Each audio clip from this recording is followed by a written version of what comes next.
You're listening to the Pillaging Podcast, companion podcast to PillagingJustForFun.com.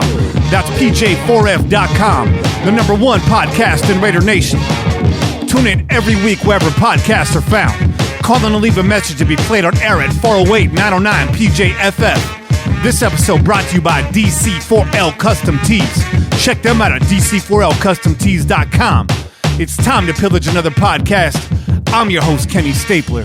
What's cracking, Che? You already know, brother. You already know. We're back in the studio. Ain't nothing changed. Did we lose today? We did lose today. No, did we lose today? We never lose. That's right. The Raiders lost, okay? So I automatically said, yes, we did lose because I'm a Raider, dog. I'm a Raider. But the Pillaging crew takes no L's. Mm-hmm. It's dubs every week. Dubs every week. Ain't the shit changing, bro. It's just a new week. It's a new week. Same shit, new week. Yeah. We're running a little bit late, and as I mentioned in the pre-show, it's December. Mm-hmm. Everyone's running around like crazy. Yep. If it's December and you're not late, you're not doing enough. Mm-hmm. You're not trying hard enough. Yeah, man. What are you doing with your life? Get your shit together, though. Get it together. Be late a little bit, man. Do it. Do something, man. You showing up to your Christmas holiday party on time? Book yourself. Double book yourself. Try that out. Yeah, get busy. That's the thing for today's show. Get busy. Get busy, y'all. I just want to thank everybody right up front for the donations. Y'all continue to keep those coming in because we got big things planned. Oh, yeah. For this offseason. The video format's going to change up a little bit. For the good, hopefully, if we can get some new equipment in here. I got some things planned. I got some things on my sleeve. Oh, yeah. Also, you can, as always, you can donate to the show. You can go to our Twitter profile. Donation link is right there. You can go to pj4f.com. The donation link is on the sidebar. In the YouTube profile, it's there. It's a PayPal link. You don't need a PayPal account. You can use your credit card, what have you. Those of you who made a one-time donation, we appreciate it. Some of you guys are subscribers. You donate a certain amount every week. And we love that, too. All we ask is $1 a show, and you don't even have to give us that if you don't want to. This is not a pay-per-view show. Right. But it is the giving season. It is the giving season. So right off the bat, too, because I know some folks, when we get to the outro, some of y'all tune out. That's cool. I get it. I do similar things on my podcast, like, they're going to go through the same old script. I'm done with this show. Right. Okay, so let me just say right up front so you guys don't hit me up on every social media account that ever existed. We're going to be taking a break, okay? Don't panic. We will be back. We got Christmas coming up. I know it's the last game of the season. We're going to try to bring you a show sometime during next week. Maybe. I haven't really talked to Che about it. Yeah. I got family in town. It's going to be tough. If we give you a show next week, it will not be on Sunday. Mm-hmm. I will tell you that. And we may or may not be able to bring you a show next week. We would like to. Yeah. But it is the holiday season. And we got things to do. We got a lot of family in town. Everyone's going to be busy. So we're going to try our best to maybe bring you a show after Christmas. Yeah. We'll work on that. Yeah, no, definitely. We'll talk about our schedule. I'm sorry to spring that on you, Che. No, not at all, man. We did talk about taking a break. So yeah, we did. So we will be taking a break. Can't tell you right now when we'll be back on the air. We're going to try to get on the air during this holiday break. We did take a few breaks over the summer. So we want to stay on there. We want to be here with you. Yeah, man. Just saying. We don't like taking breaks. We like to give you what you guys like to listen to, man. We like to bring that every week. Every week. Yes. Really quick, merchandise. Make sure you check out DC4LCustomTees.com. Oh yeah. / I think it's PJFF, something like that. Mm-hmm. Yeah. We got a whole page full of merchandise up there. Now, if you go there, you're gonna notice there's some merchandise missing. Yeah. There are certain logos no longer on that site. Yeah. Those logos may reappear at some time. Okay. There's reasons for that. Yeah. Tell them, kid. All I got to say is this, and I'm going to give you guys a little bit more than you know. A few months ago, we had a gentleman on this show, worked for the organization. Uh-oh. He was a weekly contributor to the show, to the website, and some higher up, someone in the front office, they listened to the show. Yeah. And they fired him. Yeah. And we were pretty pissed off about that. Yes, we were, man. Smash cut a few months later, and the NFL lawyers, they sent us a cease and desist order. They tried to take us down. They tried it. But here we are. But we're still here. Here we are, dog. I'm still standing. Yeah, yeah, yeah. You know, it would be a good song right now. Well, maybe we wait till we get a little something in return. But that James Brown payback. Oh, that revenge. But I just kind of giving you guys a little bit of backstory, man. The Pillaging Podcast, we're out there, man. We're out there. We're ruffling feathers, apparently, as it were. We ruffled more than a few feathers, dog. Apparently. And you know what? People are like, you guys gonna be on the radio someday. No, we're not. No, because that format does not suit our style. No, and it would kill what you guys love about the podcast, man. You guys realize that, right? The fact that the reason why you guys tune in is because we keep shit real, raw and uncut. And if we went radio, we went Hollywood on your asses, you guys would hate us. No. You guys would hate us. We'd be like, these motherfuckers sold out. Sold out, Man. These guys used to be cool. Look at these. Look at them, man. They got button-ups. They're wearing polos to work now. Yeah. Damn. Ain't no polos up in the crow's nest. Nah, just that. Yeah, Levi Stadium. But anyways, I wasn't supposed to mention it and talk to my network buddies. But you know what? I'm going to mention it, okay? They've come at us. They've taken some of us out. But we're still here. So when we go on break next week, that's not why. We're going on break because we want to go on break. You're damn right. You're goddamn right. You didn't scare us. That little catchphrase of yours is starting to catch on. Yeah, man. Yeah, this is that meme, though, that you created. You're goddamn right. I'm thirsty, Che. You thirsty? I'm super thirsty, man. Well, let's get it. So thirsty, I'm halfway through this bitch. Oh, yeah. Y'all know what that means. It's chelas. Conche. That's right. What are we drinking today, man? Oh, man. So, this is a beautiful thing, although we'll talk about the name afterwards.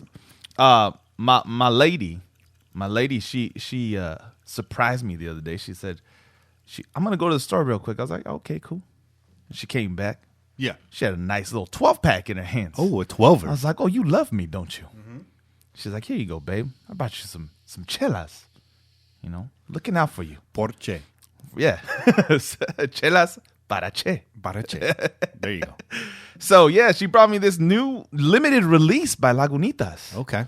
But I was telling you guys earlier, the name kind of got me questioning my manhood. Your masculinity. My masculinity, dog. Your chainness. My chainness. But hey, you know what? It's a tasty beer, so I don't give a shit. This shit's called the Sparkling Swan Ale. Yes, there's a picture of a motherfucking swan on this baby. But it's delicious. And Kenny can agree to this, right? It's a sour. Yeah. It's a sour.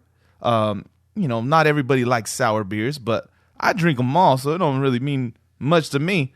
Your boy here, Kenny, just so happens to love sour beer. So I was like, oh, this is perfect. It was meant to be. My lady brought these because she knew that I had to bring some to my brother. Thank you. Yeah. Thank you, lady. So, you know, we're gonna be throwing a couple of these during the show. You know, this is the first one. We got a couple more in the bag. I like it. 6.5. Not too bad. It's a nice little session beer. You know what I mean? Yeah. It's got a good flavor. The alcohol content of the IPA is not what bothers me. It's the way it blows up my palate. Would you say, though, a sour beer in terms of palate is beyond IPA or behind IPA? I mean, it depends on the IPA, honestly. Or is it apples and oranges? It might be. But listen, I understand what you're saying because there's certain IPAs that the hoppiness of them can really, like, you know what I mean? They're pretty strong, right? They got like a predominant like flavor to them. But yeah, there's some IPAs that are a little bit more chill. They're a little bit. I mean, we've had those session IPAs. They ain't too bad. They're mellow. They're mellow. Yeah. But I do like myself a hoppy IPA, man. It's delicious. You do. I'm starting to get there, bro. Yeah. I think I'm starting to get there. You're hanging out with me. That's why. Went to Beer 30 in Santa Cruz. You goddamn right. You goddamn right. Went to Beer 30 in Santa Cruz on Friday for my lady's holiday party. By the way, a coworker of mine said they knew I was white, but they started to wonder, are you fully white? Are you really white? And I said, why? They said, because you say my lady all the time. And they said, it's not a white term. And I was like, it's not? I just say my lady. And you don't say you like your girlfriend or your girl. I said, no, I say my lady. Sweet lady. I don't know. Would you be my... I don't know. I didn't know that was an indicator of any kind of thing. Me neither, dog. This is news to me, too. I don't know. Anyways, went there with my lady, beer 30. She was a bit confused as to the name when she kept telling me where we were going. She's like, we're going to beer 50. Oh. We're going to beer 40. I'm like, do you mean beer 30? And she's like, yeah. You do know that's like a increment of time. Yeah. Not the amount of beers that you drink while you're there. And she's like, oh.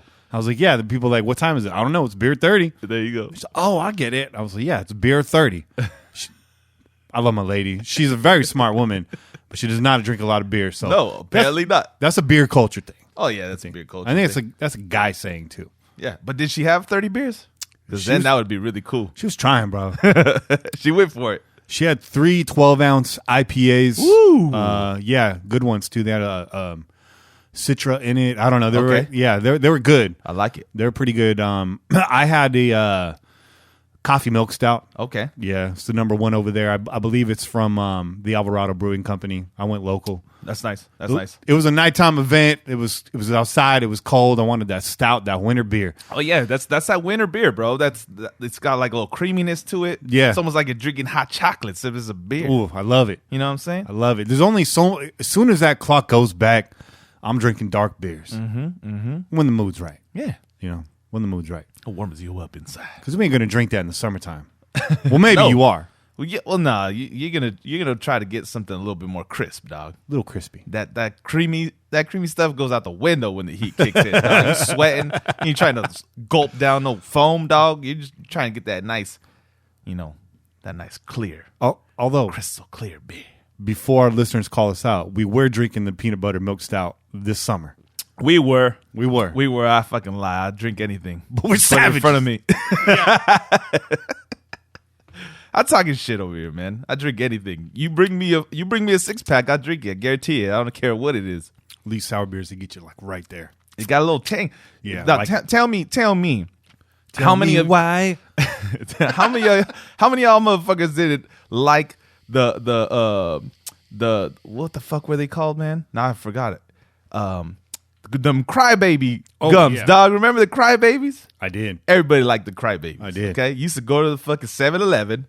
They had that little plastic container on the fucking counter. Yeah. And you dig your fucking paw in there and grab like a handful of them bitches. They were like a nickel each. Yeah. You throw them on the cash on the register. You take out the little change that you got in your pocket because you're fucking 10 years old and you don't got a job. Right? You pay for them bitches and you go to school and you fucking the man, dog, because you got the crybabies. Yeah. You just hand them out. Crybabies.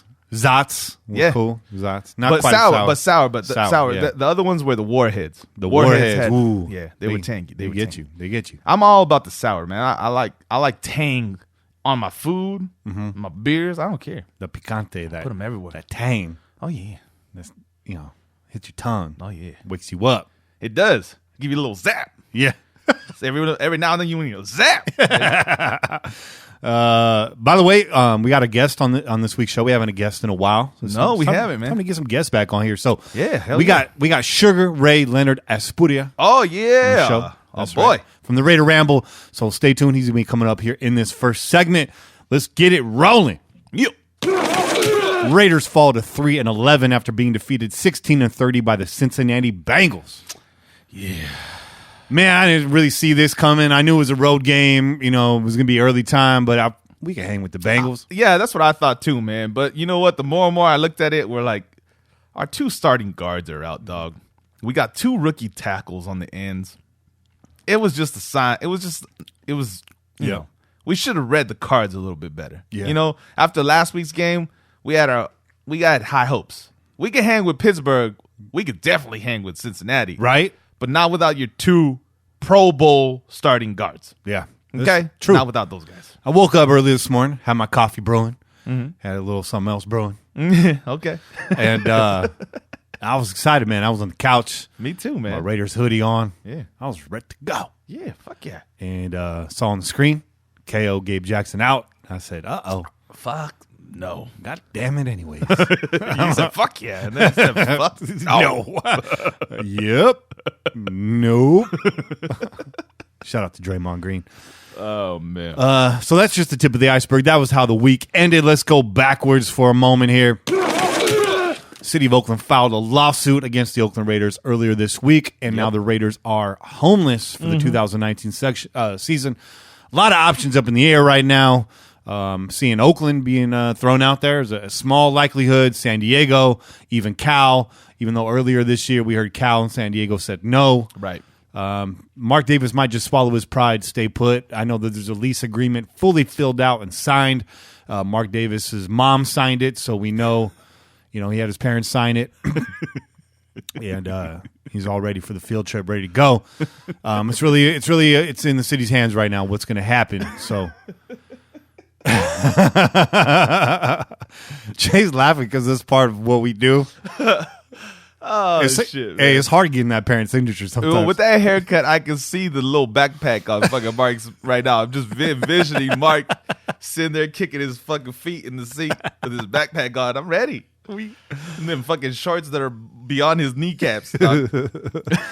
So we'll see. We were going to have Angria to come on here to talk a little bit about that lawsuit and what's going on with the money owed and all that. But I told her, wait on it. We got Ray coming on the show. I think there's more to be played out here. So we'll try to have Angry on next week. Shout out to her and Jenny Lynn holding it down. Just Win Ladies podcast every week. Yeah. They're recording tonight as well. So she has some 2 new shows for the Raiders Podcast Network out tomorrow. And I believe Kane's pulling double duty tonight. He's recording with Raider Cody.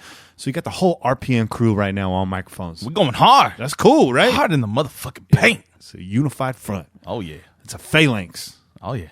Right? Yeah. You kicking lit major shit over here, dog. Lit major. I'm an art major, dog. But I mean, dumb it down. So that brings up next week's game against the Denver Broncos on Christmas Eve, possibly being the last game in the city of Oakland for the Raiders as we know it. Yeah, and your boy Kenny's been on Twitter. You know what I say about it? Making suggestions out here. Rip those motherfucking seats out. Rip them out. Oh man, they got them all-in-one socket sets now. You just bring the ratchet. Yeah, it's an all-in-one fit. It's true. So I'm just saying, Craftsman is now sold at Lowe's. Just want you guys to know that it's a lifetime guarantee. Get the tools you need. Oh man, take that green chair with you. Somebody pointed out, as long as we leave 6,000 seats, the A's are good. All they need, bro. This is true, man. I'm an A's fan, but I hate to be a hater, but it's true. It's all they need, dog. Just leave them out, Davis. Yeah. Take the rest. That's it. And if you ain't going to take your seat, at least jump on that field, man. Make your presence felt. It's the last time y'all going to be there. Yeah. Che, we're not going to be there, man. We're not going to be there, man. I'm sad about it, dog. Last week was our last home game. We didn't even really know it. Yeah. Something we've been doing every home game this year. We'll be standing around chopping it up with our backs to the Coliseum and the arena, and just kind of in our moment, standing around the grill like dudes do. Yeah. Dipping chips. Yep. Sipping beers. Yep. Busting balls. Lots of them. Yeah. I'm bust. And I like to take a moment to kind of turn everybody around and just take a moment, because we get in our zone. We do, man. We could be in that zone in our backyard, in our front yard, in our driveway, in our living room, in our kitchen, what have you, where these conversations take place in the crow's nest. So be it. Yeah. But it's always good to take a moment when you're out there to turn around and really remember where you're at and soak it up. So that's what we did. You and I did that every home game this year. We did. Turn around and just stared at the Coliseum for a good 2 to 3 minutes. Just kind of looked at it, because I know you, myself, definitely came. We grew up going to that Coliseum. Mm-hmm. I was a teenager by the time I got there when the Raiders came back. Yeah, I was in high school. Same with you. Mm-hmm. So we definitely made our trips count this year. I gotta say. Oh fuck, man! This has been. You know what? We said it. I mean, we always talk about it. Just personally, this has been the fucking, regardless of our record, dog. This has hands down been the greatest season of my Raider fandom. You know what I mean? Like the experiences that we got to have this year. I wish they were all fucking home games, dog. Yeah. You know what I mean? Like, man, incredible, man. And then all the people that came through, the tape, to talk get on air with us and just hang out with us. You had your boy Bobby Wasabi bringing fucking, conchas over here to the podcast, Mom. man. You know, Bruh. yeah, everybody and their moms is over at our table, man. Raider Just giving us love and fucking and just contributing in whatever way they could, man. Whether it was like just aiding us while we were there doing the show, or actually bringing shit for the tailgate. Like it was a beautiful thing, man. And it just goes to show what you were always talking about. Like this is family, dog. This is family. Like we back one another, man. Like no other fucking fan base, dog. Yeah, we had people cooking our meat for us this year, bro. Yeah. It's crazy. But shout out to all of you. Shout out to the good doc. Definitely shout out to Raider Rue. Shout out to Rick Fernandez. Shout out to I See John Fish. Yeah. Shout out to all the pillagers that came through. Dutch, Hawaiian Raider, Dirt Lot, your whole crew. Shout out to Beer King. The Beer King. Yeah. In the building. A Logic, Angry at Trask, who came out, saw the win against Cleveland. That's right. With their son. Shout out to you, Gavin. You're a great dude. Just everybody that came through, Viral Wonder and his crew. Yep. Everyone that came through. We had 303, Bobby Wasabi. Man, the list goes on and on, though. Shit. Shout out to Friskies. Friskies, yep. Everyone that came through over the last few years, even to come through from far and wide. Speaking of Bobby Wasabi, oh yeah, Bobby Wasabi went out. He found himself the tightest pair of Purple Rain pants money could buy. Purple rain, purple rain, purple rain. He Just When Ladies issued a challenge. Oh yeah, to any listener who thought they can outpunt Johnny Townsend, and Bobby was like, "I can do it in tight pants." My boy Bobby wears a women's size 9, and he looks good while he's doing it. Hey too. man, do your thing, Bobby. Do the damn thing. It wasn't the most majestic of punts. But neither are Johnny Townsend's, No. Doug. Kicking out there in the beautiful Watsonville air. Yeah. Did he? Hey, my question is, did he go hit up that Wildcats stadium? Did he go fucking punt in the Wildcats stadium though? I couldn't tell where he was. Man. Oh man, I wish he was out there. You know, the smell of fresas in the air. Las fresitas. Las fresitas. In the air. Those are strawberries, in case you didn't know. Wasson. Bobby Wasson. Mm-hmm. Bobby knows what's up. Bobby knows what's up, man, and I'm proud of him for taking the challenge. We're still waiting on more people to take that challenge. Yeah, what's up, y'all? I kind of feel like Angria took a shot at us. She said, none of the hosts are doing it. Oh, shit. Well, you know what, Angria? Neither is you. Well, I don't know if she would if this wasn't the case, but she also posted up a fucking video of a goddamn blizzard out her front window. Hey, I've seen games played in the snow. This is true. Seen it. This is true. Where's your commitment to excellence? So, Angry, if you do it, we'll do it. How about that? There you go. I like it. Fire right back at you. Challenge accepted. Nobody's taking credit for the trades this year. Everyone's passing the buck. I don't know whose idea that was. They asked John Gruden. John Gruden said it wasn't me. It's crazy. They asked Reggie, and they said, well, it was a group effort. They asked Mark Davis to say, well, it wasn't me. Well, we heard it was you. Sounds like a Shaggy song, dog, and I hated that. Wasn't damn me. Kickback bombastic. They called me Mr. Bombastic. That one was actually cooler than the fucking song that made him the most popular, man. Oh, man. Yeah. With his fake Jamaican accent, that motherfucker wasn't even from Jamaica, dog. Nah, where's he from? I don't even know. He served in the military, the U.S. military, dog. He's from, like, here. Well, thank you for your service, bro. Yeah. Thank you for the service, but fuck. What's up with the faking of the accent, dog? Ask Drake about that. Right? Ask Drake Absolutely. about that. Absolutely. Hey, man, Drake is faking a lot more than just his accent. Just saying. That's true. He's got issues, dog. He's got major issues. He's got identity issues, dog. He's got a lot of energy. That's like the Not only- according to Rihanna. Ooh. Ooh, shots fired. Goddamn. Man, we got Ray waiting in the wings, but we got to get through these facts first. Let's run through them. Those are facts. And by the way, with Ray debuts our new segment this week, the 2-minute drill. Okay. More on that later. Yeah. You're going to want to stay tuned for that one. Y'all gonna like that shit. Yeah. Che took the 2-minute drill before he got started. I did. You did all right, I did okay. but I did okay. Kenny's I could do better. I'm on top of my question. Oh, yeah. You got some stumpers, bro. You got some stumpers.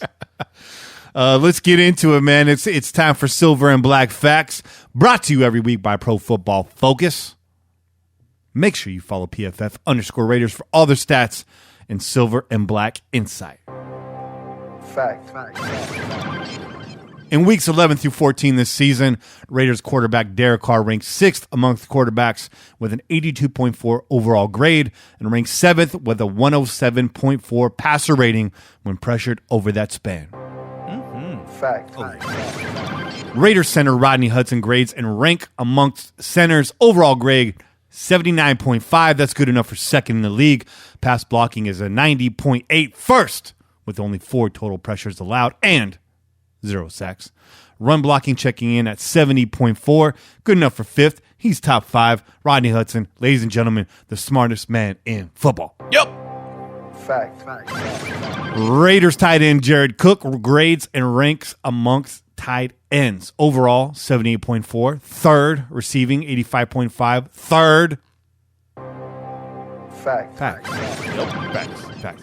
In weeks 11 through 14 this season, Raiders linebacker Tyre Whitehead. It's not Tahir, it's Tyre. Tyre. Ranks 10th amongst linebackers with an 82.3 overall grade and ranks 4th with 14 stops.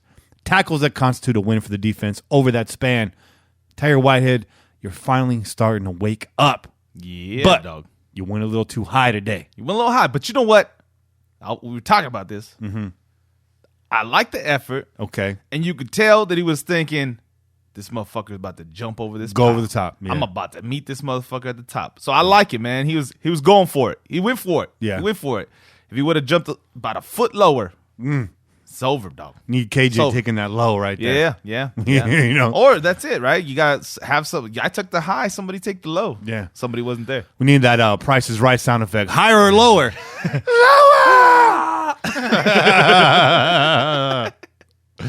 They always get that shit wrong. Always, bro.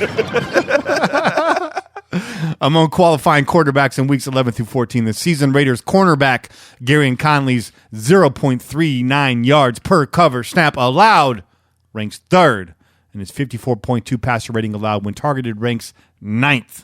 Yep. Fact.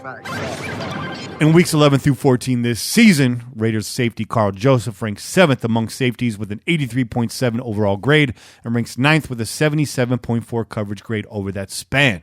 Has KJ done enough to be here next year? We asked Ray Aspuria that question later on in the show. Stay tuned. Stay tuned. Fact. That's a tease. Oakland continues to struggle on third down, going just 3 for 14 for the day. That's a damn shame. Yeah. 3 for 14 on third down. You know what the problem was there? Derek Carr sacked almost every single time. Yep. Pressured, just killing plays, man. They were just killing plays left and right. I mean, what would you do? I would have been sending the blitz too. What would Yeah. you do? You know what I mean? It's true. Fact. Today, the Raiders gave up 84 yards rushing in the first half, 171 yards total for the game. They had it contained in the third. Yeah. And what did I tell you early in the game? When the levee breaks, bro. Yeah. The great Led Zeppelin said, when the levee breaks. Yo, they were just out there too long, dog. You know, the offense was sputtering. Like we said, the O-line was not holding up, and it's just a matter of time. Like I said, I appreciated the effort. They were doing their thing, and even going into halftime, they put up some stops. They held kept us within reach, man. Because there could have been a lot more touchdowns going on, man, with the field position that they had. Oh, You know what I mean? God damn. Yeah. Yeah. They had ridiculous field position, man. They were in there, man. The Raiders defense were in there as much as they could be. Yeah. They were the offense needs to reward the defense. Didn't happen today. Yeah. Fact. Both teams averaging over 4 yards per carry. However, volume was the Bengals' theme as they rushed the ball 41 times to Oakland's 16 attempts. They had that lead, though. Mm-hmm. That's what it was. Mm-hmm. Last but not least, Raiders quarterback Derek Carr kept his interception-free streak alive. Derek has thrown 299 consecutive passes without a pick, which breaks Rich Gannon's previous record of 277 in 2001. That makes 9 straight games without an interception for number 4. Yep. I know what the comeback is already. Well, the check downs and you know what? Earlier in the season, you guys were saying Derek didn't need to throw that up. He's forcing it in there on first down. Doesn't need to do that. Right. Well, he learned, man. Gruden told him, man, just keep the ball. Keep the ball. My offense is about protecting the ball, live to play another down, and that's what we've been doing. And I feel like it's been less checkdowns. Yeah. There's some quick throws, but we saw the guy push the ball downfield in the last 3 games. Didn't happen so much this game. Again, you're under pressure. He hit Jordy on that one, though. He hit Jordy on that one. If not for penalties on the O-line, Yeah, that's a touchdown, dog. for sure. Yep. And then busted coverage. You got Jordy big on the, you had Waller with the catch and run, There you go. 21 yards. Waller in the broken coverage, right? Was the 44-yard? That was Waller again, right? Yep. Who the fuck is Waller, bro? Yeah. I didn't know who the fuck he was either. I was like, Hey. Wally from Leaving the Beaver? What's this, bro? Yeah. Yeah. That's our Silver and Black Facts, brought to you every week by PFF_Raiders. Make sure you follow them. Shout out to Mike Gorelli out there giving me stats every week. Now, a lot of these stats that you got were up until this game. That's just because of the timing of our show. Not to discredit Mike's work. He's getting us these stats as soon as possible, and we're still trying to wedge them into the show because I'm doing a dance right now. Because they're still relevant, man. This team has played a lot better down the stretch. You're seeing some fight. Oh, yeah, man. Seeing some fight. So, some injuries, they just loom large. And true. I think that was the story of today's game. Yeah. We'll break that down more in the second half of the show, especially when we bring Kane on here. We go over the good, the bad, and the ugly. It's time to get Ray on the show, bro. Let's do it, dog. You ready to do that? Yeah. All right, let's do that.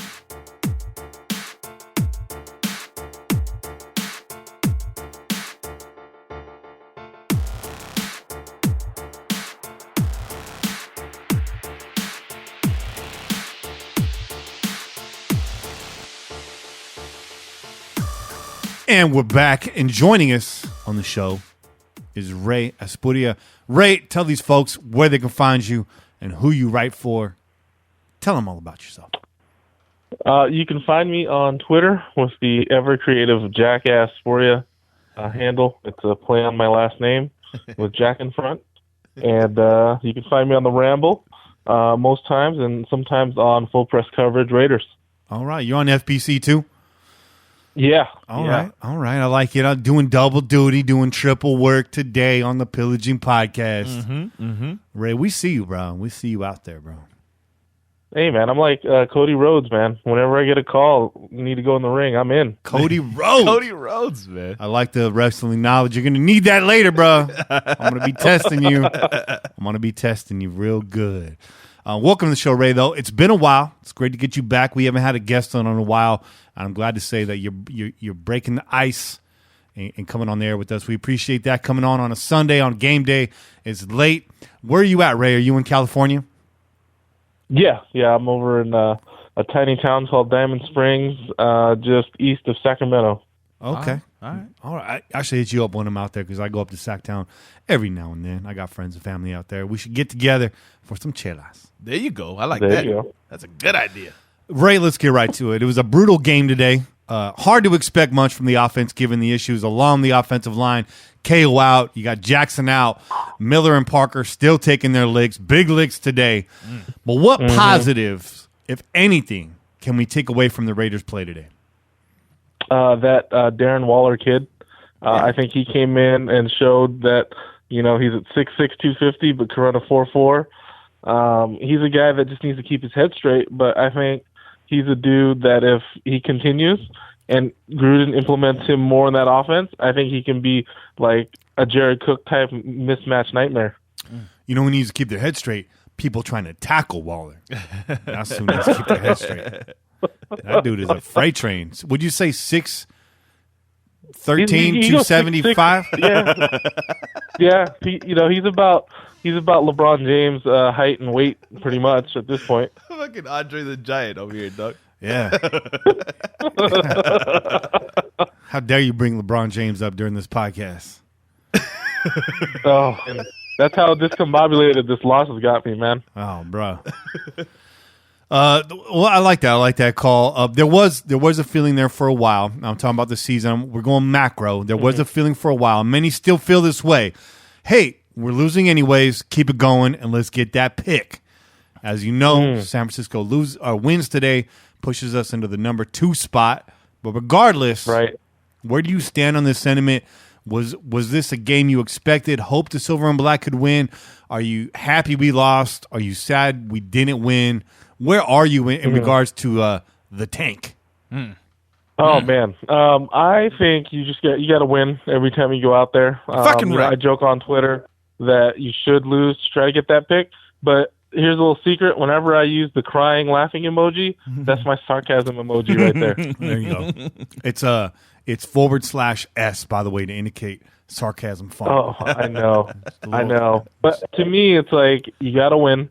And I was disheartened by the loss because, I mean, they put, a good game against the Steelers, a team that's in the division with Cincy, and then they go there. I understand it's cold. I understand you don't have the 2 guards, and I understand Derek Carr has issues in the cold.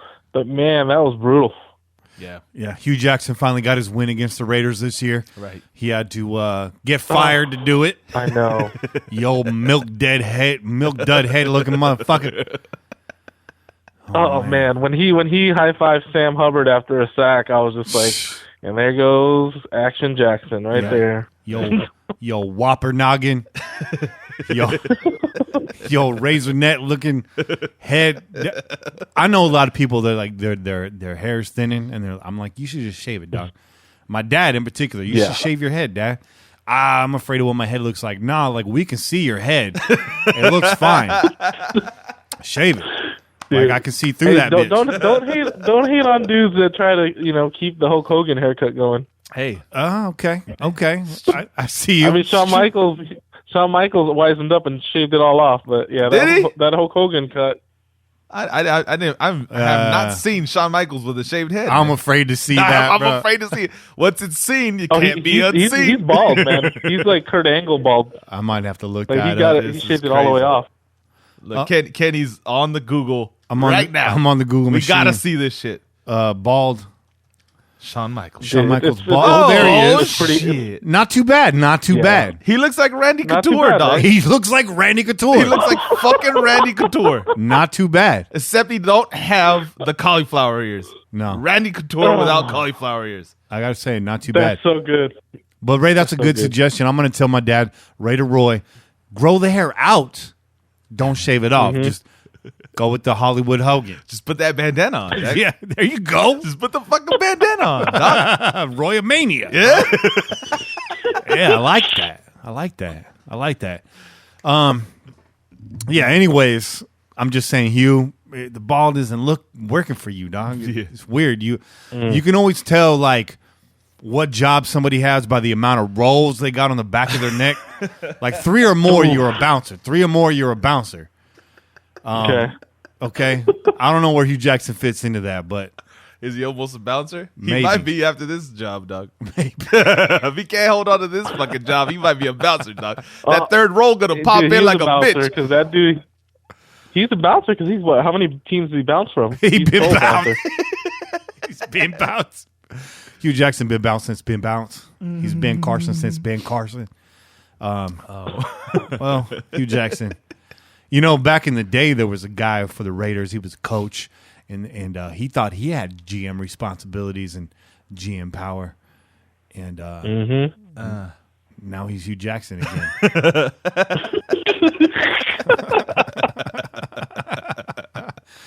And now John Gruden's in the mix. I hope John Gruden doesn't shave his head. That's wild. That'd be a wild look, bro. That'd be real wild, dog. I'd much rather he keep that whatever the fuck he calls on his head than go bald, dog. I don't know if I could deal with that, man. John Gruden, man, we're gonna call him Shark Davis with that haircut. Shark Davis. It's like a hybrid look. But Ray, let's dig into to you and some of the work you've done. You recently wrote a piece regarding the current GM situation, or rather, the lack thereof, in the land of pillagers. Right. Your first choice was Scotch McLuhan, as we like to call him around here. Scotch McLuhan. Yep. Scotch. I love Scotch. Yet he has apparently taken himself off the board. But more importantly, aside from actual names out there, you'd prefer the Raiders hire a GM that will not be afraid to disagree and disagree regularly with John Gruden. Explain your position on this. I think that to work with John Gruden, you got to be an asshole. Like you have to kind of deflect some of the mannerisms that he has. On TV, he's all about pumping people up. He needs someone in that room to be like, I'm going to take Nick Bosa, and that the dude goes, nah, that dude's MAGA or something. Just try to find something bad. Try to find something bad to be like, just poke and prod at Gruden, because I think he needs that check and balance. He needs someone there to be, like I said in my article, he needs someone there to just be like, you're effing crazy, dude. Someone there that will be that kind of whatever happens, just be like, nah, that's not a good idea. Even if it's a good idea, just get in his ear, because if he has yes men all the time, people I see on Twitter all the time harping on the Colton Miller, Derwin James. If Gruden has his way, we're gonna have a team full of Colton Millers. Oh, wow. Yeah. So we need a guy like when John's like, I'll tell you what, man. He's like, I'll tell you what, man. Right? Yeah. Just be like, man, that's just to be in there in that room and be like, nah, dude, you know what? You're not right. This is what needs to happen. To have that kind of, and John says that he wants that. He wants dissent and disagreement, but this person needs to be like so bad that John goes, why the hell did I hire you? All you do is naysay. But in the end, that'll help the Raiders out a lot more. It will, and two things to that point. The late, great Al Davis has a quote, and I don't know if this is his original quote, but I quote Al Davis all the time with this. If everybody in the room agrees with you, then somebody's lying to you. Oh. And I feel that wholeheartedly. And also, our show, we have a guy like that. His name's Raider Kane. Yeah. And Raider Kane stay apologizing for being like, I know I'm the odd man out. I'm like, nah, dog. Like, it's boring if we always agree with each other. Yeah.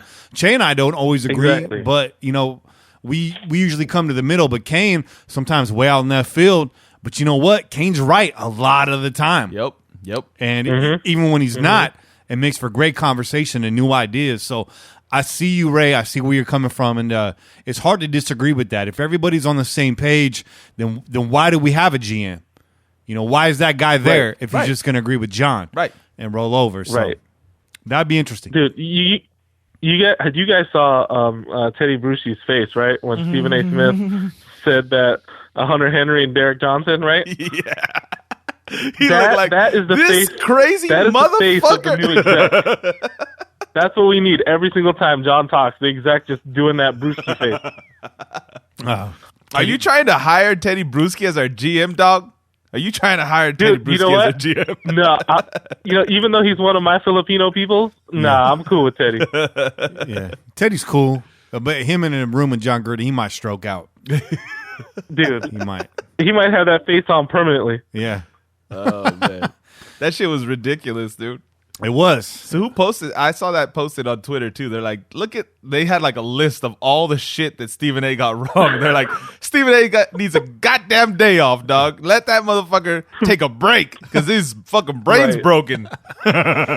Exactly. I wonder what it's like to kick it with Steven. I bet he's real quiet, like off the air.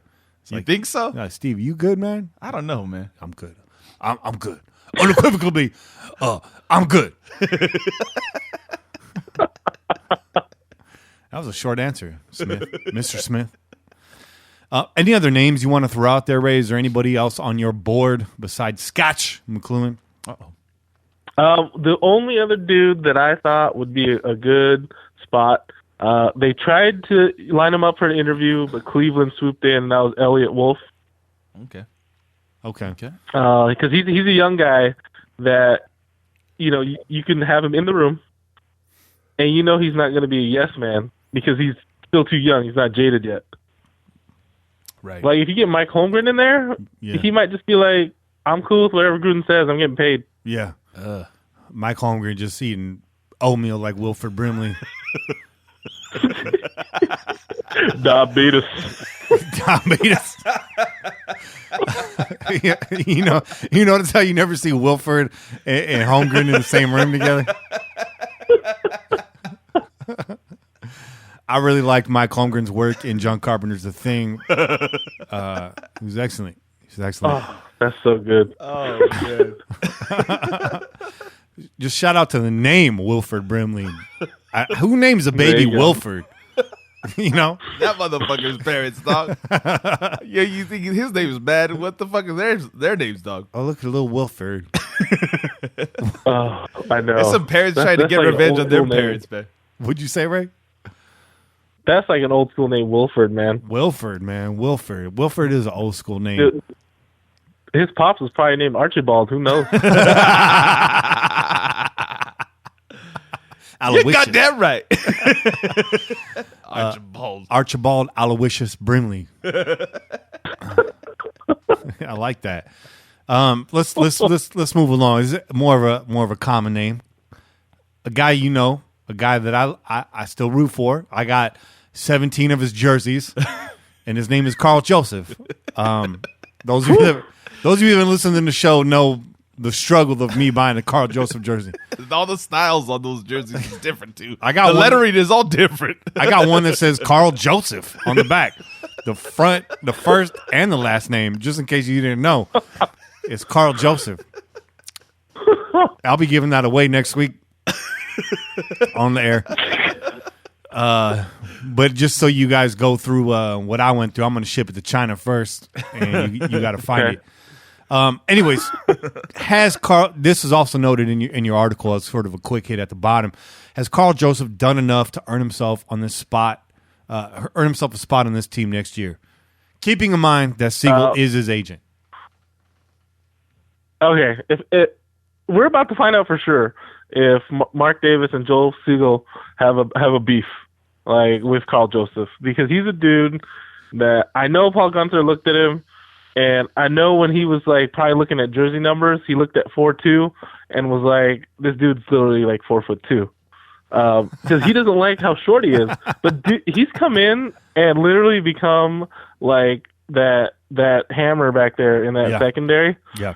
We all know he was going to be that, and I think it took a while for him to catch up to Gunther's schemes. Yeah. But like legit, I would re-sign him. But we're about to find out if good old Steven Seagal, Joel Seagal, has that beef with Mark Davis with that dude right now. That's right. Right now, the Raiders are under siege. Oh wait, are we talking about part 1 or part 2?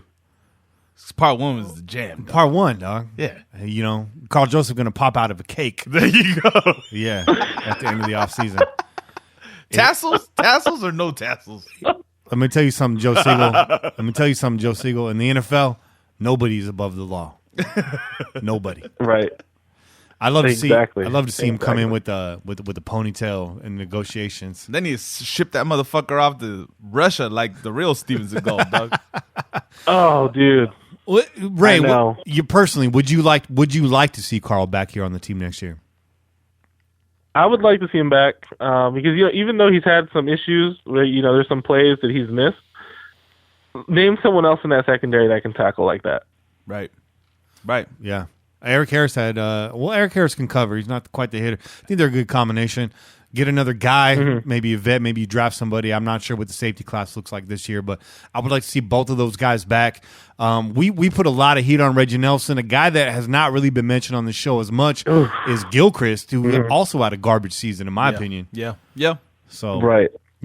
Actually, I want to say Reggie Nelson probably had a better season than Gilchrist. Well, but listen, man, when he came over to the team, he was rated lower than fucking Reggie Nelson, I think. Man. Yeah. So, like, in the previous season. Pro Bowler Reggie Nelson. There you go. Put some respect on my man's name. Fuck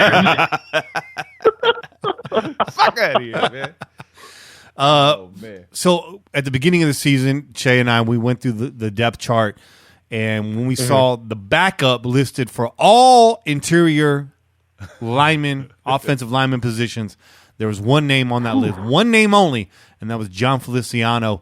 And he's been hurt. He was out. We saw Chaz Green and someone else in there today. John Feliciano is a free agent at the end of the year. He may have done enough to earn himself a starting spot somewhere else, but do you see John returning to this roster next year? There's a lot in terms of depth that needs to be had. I think an offensive lineman carryover is key. Having guys that have been there before is key. Would you like to see John back next year? Will Fat Klay Thompson be back next year? Oh, man. I love calling him Flat Klay Thompson. I think his due diligence, he needs to go see if another team's going to pay him bank and give him a starting spot. The only thing that I can imagine that happens is if the Raiders go, all right, we can either keep Gabe or we can get rid of Kalichi. What are we going to do? If one of those guys goes, maybe Fat Clay comes back. But, I mean, it's in his best interest to go see if a team's going to give him bank and a starting spot. Right. This is true, man. Okay. This is true. Ray, I'm about to put you on your toes right now. Oh! We got a new segment on the show. It's called the 2-minute drill. And I'm gonna fire about 20 questions at you. Not about. Exactly 20 questions. 20 questions.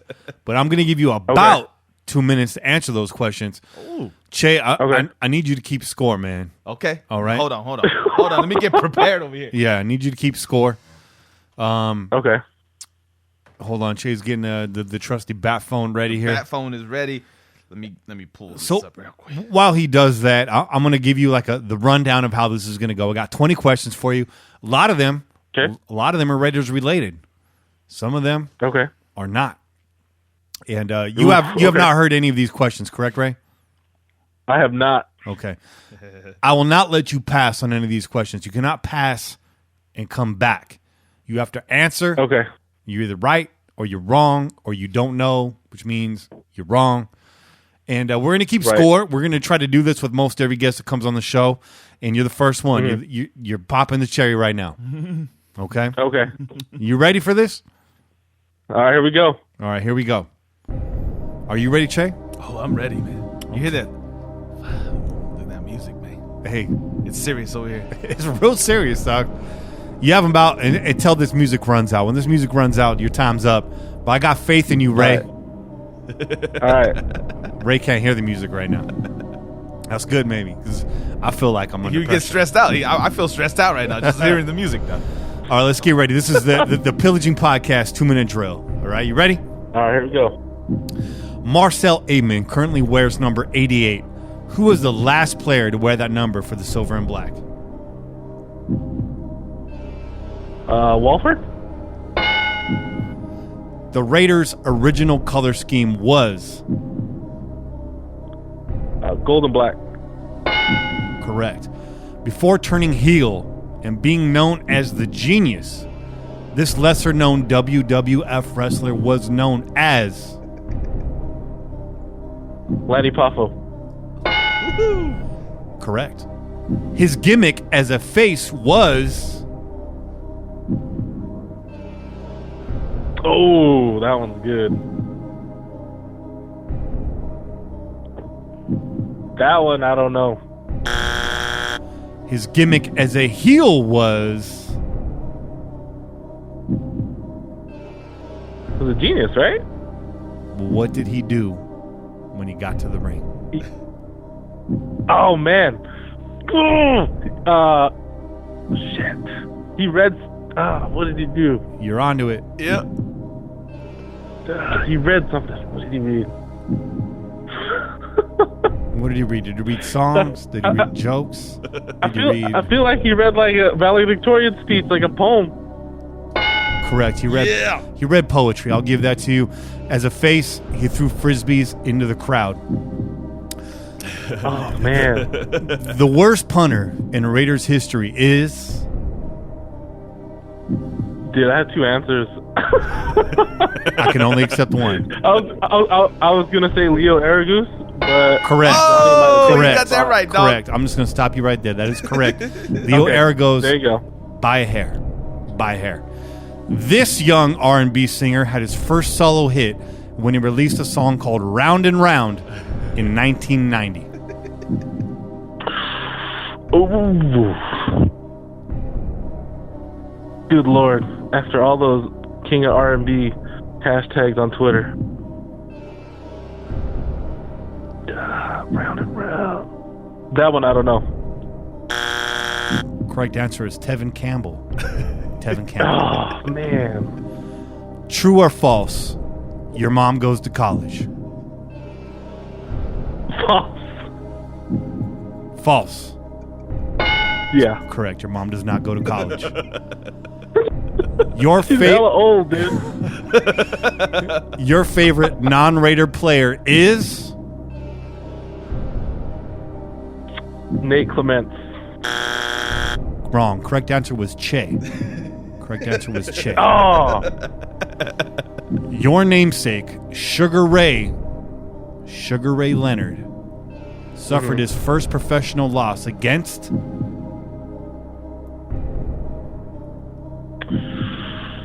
the Hitman Hearns? That is wrong. Damn. We were looking for Roberto Duran. Oh, it was Roberto. Finish this song lyric. All around the world, statues crumble for me.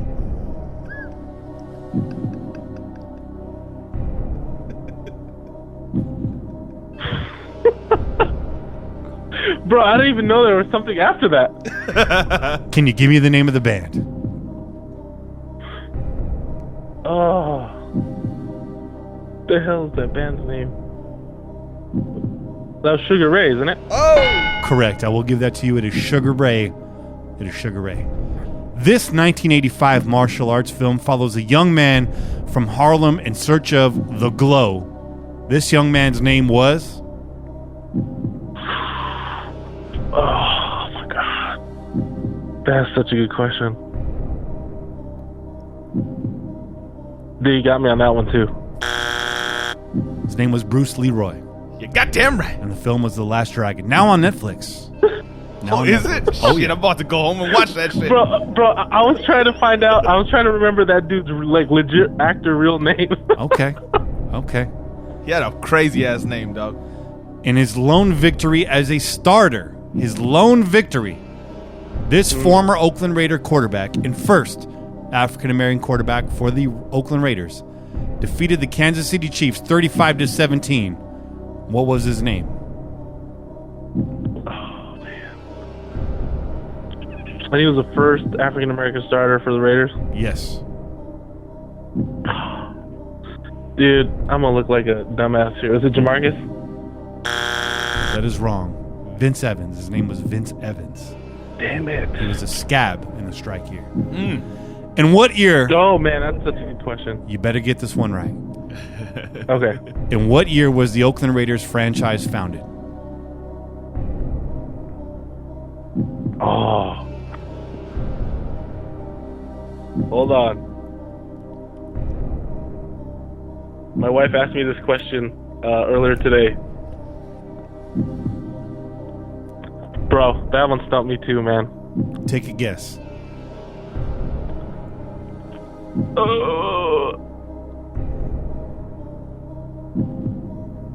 1960. Dude, you got me super stumped. 1960. 1960. Go ahead. Damn it. Once a Raider, always a Raider. This young man was dealt to Minnesota for Randy Moss in 2005. Is it Napoleon Harris? Oh! Correct. You're back on a streak. Let's end this strong. The first Raider inducted into the Hall of Fame was... In 1980, the first Raider inducted into the NFL Pro Football Hall of Fame. Hall of Fame was... Dude, that's such a good question. You know what? The only name that came up when you asked that was 00 Jim Otto. Yeah! Correct. You are absolutely correct. That's 2 in a row. We got 4 more left. The receiver or the quarterback, we will take either one, linked to the Raiders' longest pass play in history was... Oh, man. Dude, that's such a good question. Quarterback or receiver?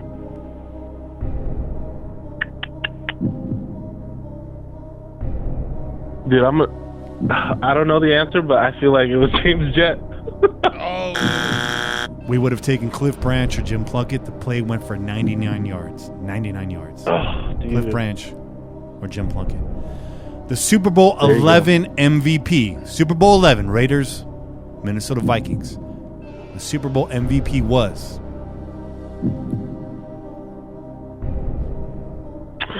Damn it. That is such a good...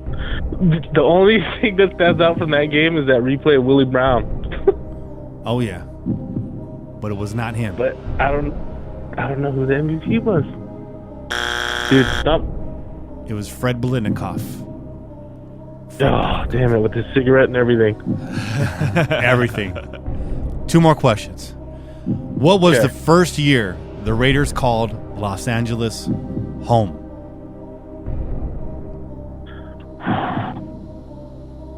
I was 19.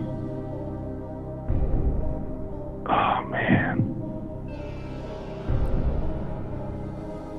I want to say 83, but I'm not sure.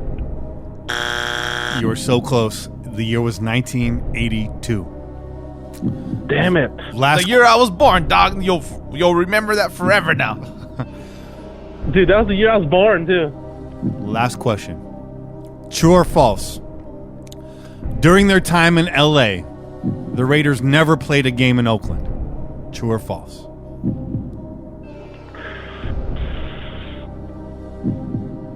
Man, that's such a good question. I want to say false. Correct.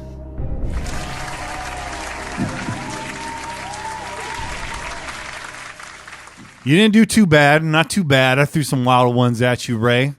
How do you feel right now? What was the final tally? What's the final tally? What do we got? How many did you get right? Your boy Ray got 10 out of 20 questions correct. 50%. 50%.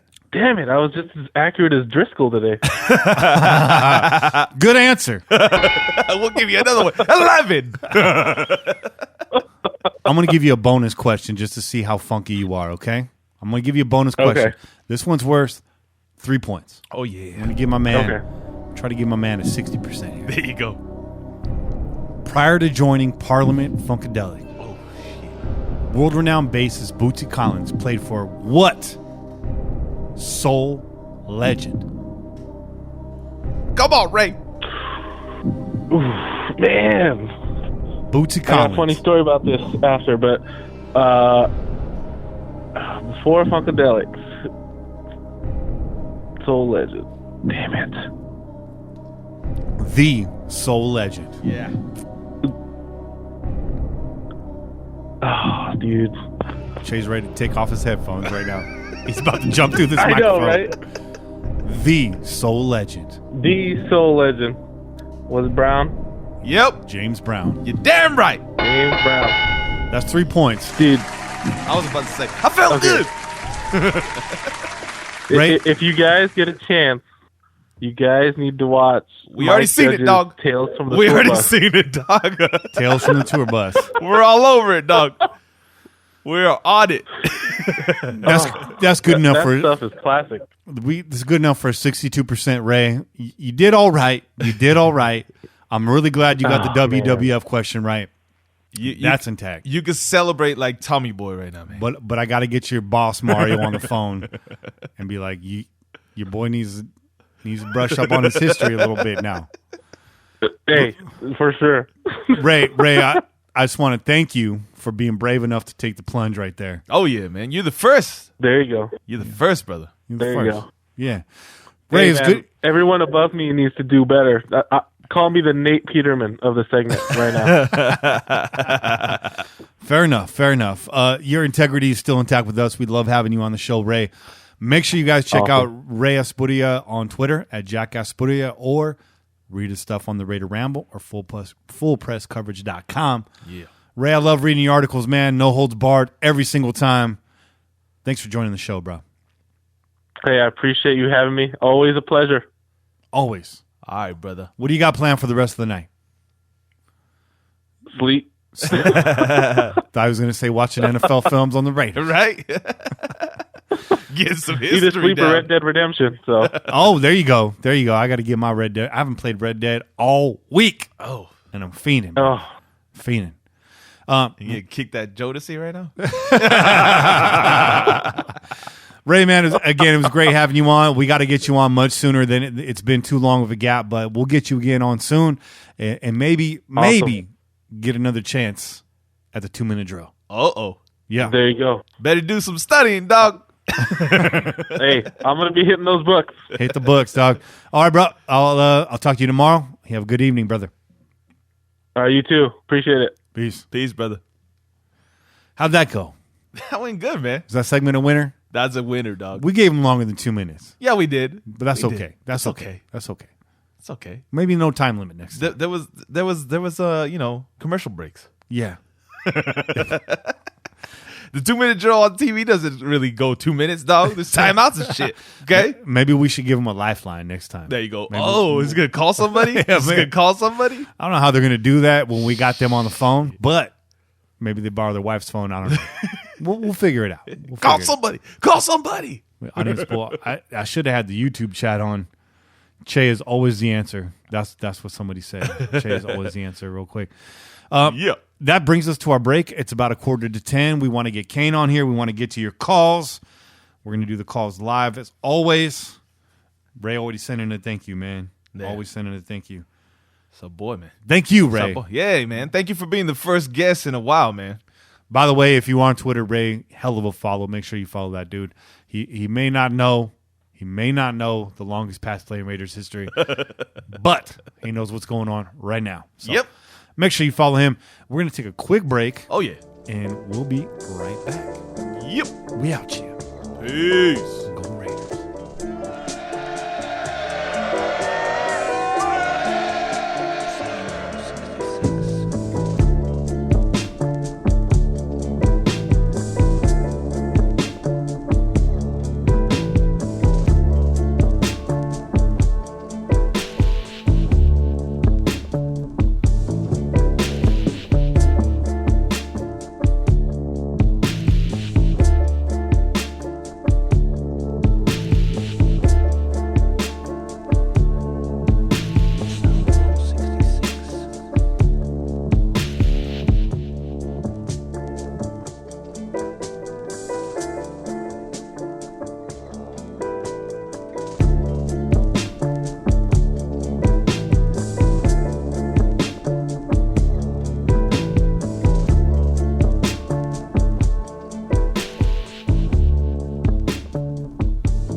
And we're back. Glad you guys enjoyed the break. We're doing it a little bit differently now. We're going to do the calls live on air. Yeah. Che, have you heard any of these phone calls? I have not. Me neither. This is the first time. Should we go back to most of these calls are from post game today. Some of them came in right at the end. But we got a call from Monday. Can we go back to Monday? Let's kick it, man. Let's kick it. This is a Monday call. This is basking in the win against the Pittsburgh Steelers. Just another man. Okay. What was that, Banana Rama? I don't know who the fuck sang that, dog. The Bengals? But it's stuck in my head for the goddamn 80s, dog. All right, let's go. This is coming from the 760. Settle. What up? How y'all doing? It's the Pomona Raider. All right. Just driving in traffic. Shout out Pomona. Just want to call. Had a hell of a win yesterday. I ain't gonna lie, man. I like to see them play hard, but I don't give a fuck what anybody says. I was kind of hoping for them to lose, man. I want Nick Bosa. Here we go. Oh, dog. Ain't gonna lie.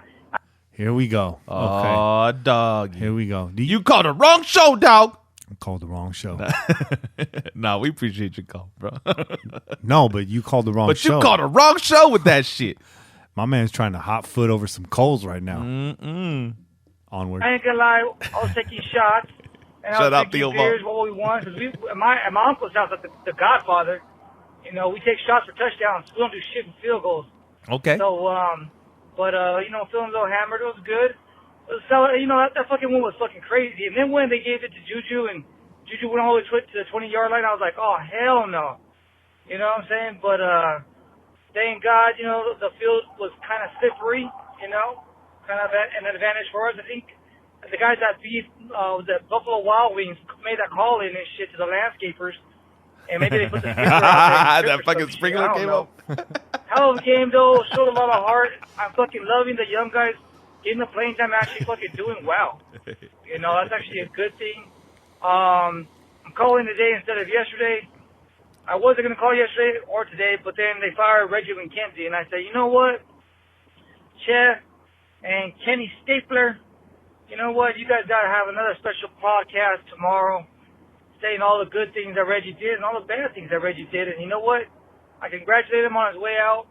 I think the guy did real well for us. I think he missed on a couple of draft picks lately. But at the same time, hey, man, I mean, he turned the ship around. We were in salary cap hell, and he fucking built something that took us to the playoffs. So. Yeah.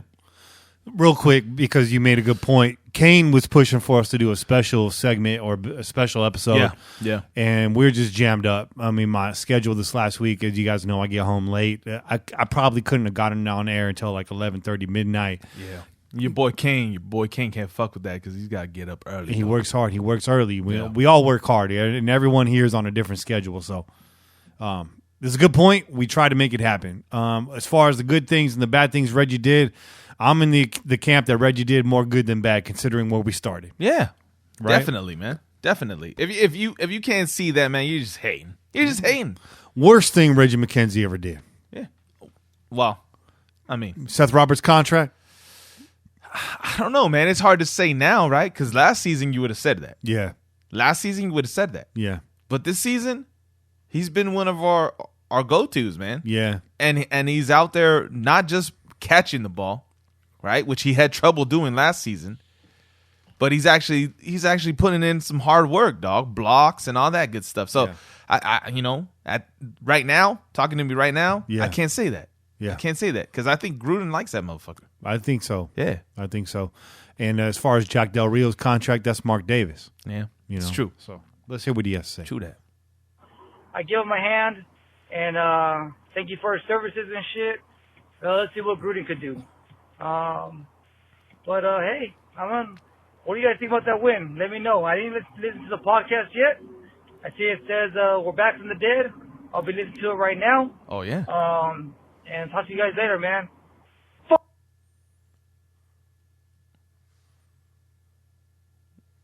What was that? What was that ending, though? Let me see. I got to hear that ending, dog. He was coming with something. This thing just jammed up on me. Hold on one second. Build something that took us to the playoffs. I'll be listening to it right now. And talk to you guys later, man. Fuck yeah! Raiders win, baby. Just win, baby. But But the fuck yeah. Yeah, he's using his F words the right way, dog. Remember we got told we weren't using the F words the right way? We were told we were putting the wrong emphasis on the wrong syllable. Just win, baby. But you was hoping for that loss. Well, I like how he corrected himself after he said it. Hey, yo, one more thing I forgot. True. Man, fuck that pussy motherfucker Amari Cooper, man. That fool showing out with the Cowboys. The motherfuckers asked him at the end of the game. I know you guys watched that. You might have even talked about it on the podcast, but trying to talk about the facilities, the fucking the team, the atmosphere. I love it here. This is what I play for. This is what I'm about. Putting me an opportunity to make plays because that's who I am. Shut the fuck up. Put you an opportunity. Your ass dropped the motherfucking ball. Somebody give him a fucking can of Stickum, or some shit. What the fuck, man? This guy all of a sudden now he's balling out. Man, it's not like fucking Derek Carr was Jameis Winston or something alienating the team. Shit, Derek Carr fainting. Those are facts. Only thing he was alienating everybody was because of his face or something. Maybe just a little soft or a little nice. I don't know. But shit, man, damn well he was probably giving him a hell of a lot of support, and this motherfucker goes and trashes the Raiders like that. Fuck him. Fuck the Cowboys. I heard that, dog. You can say all you want about the facilities of Amari Cooper, but nobody pissed on your hands. You did that shit yourself. Or did they? Oh, shots fired. All right. Another call from the 760.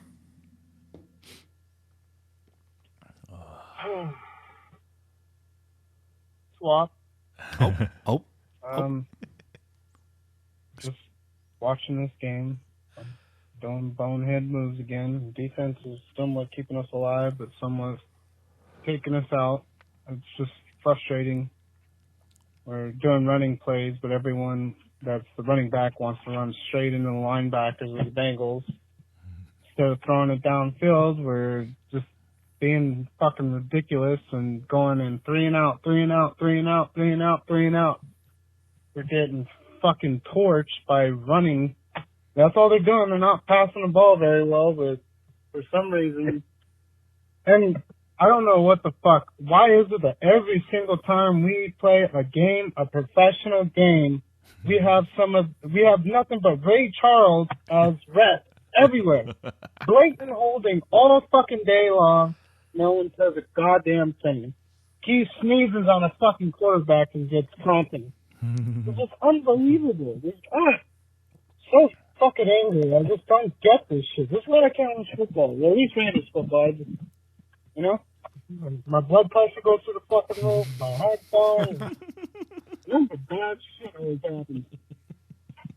Anyways, I'm trying to calm down. It's just not working very well. And whether we win or lose, I just want to say that our fucking offensive line sucks dog dicks. They fucking suck. And I'm sick of it.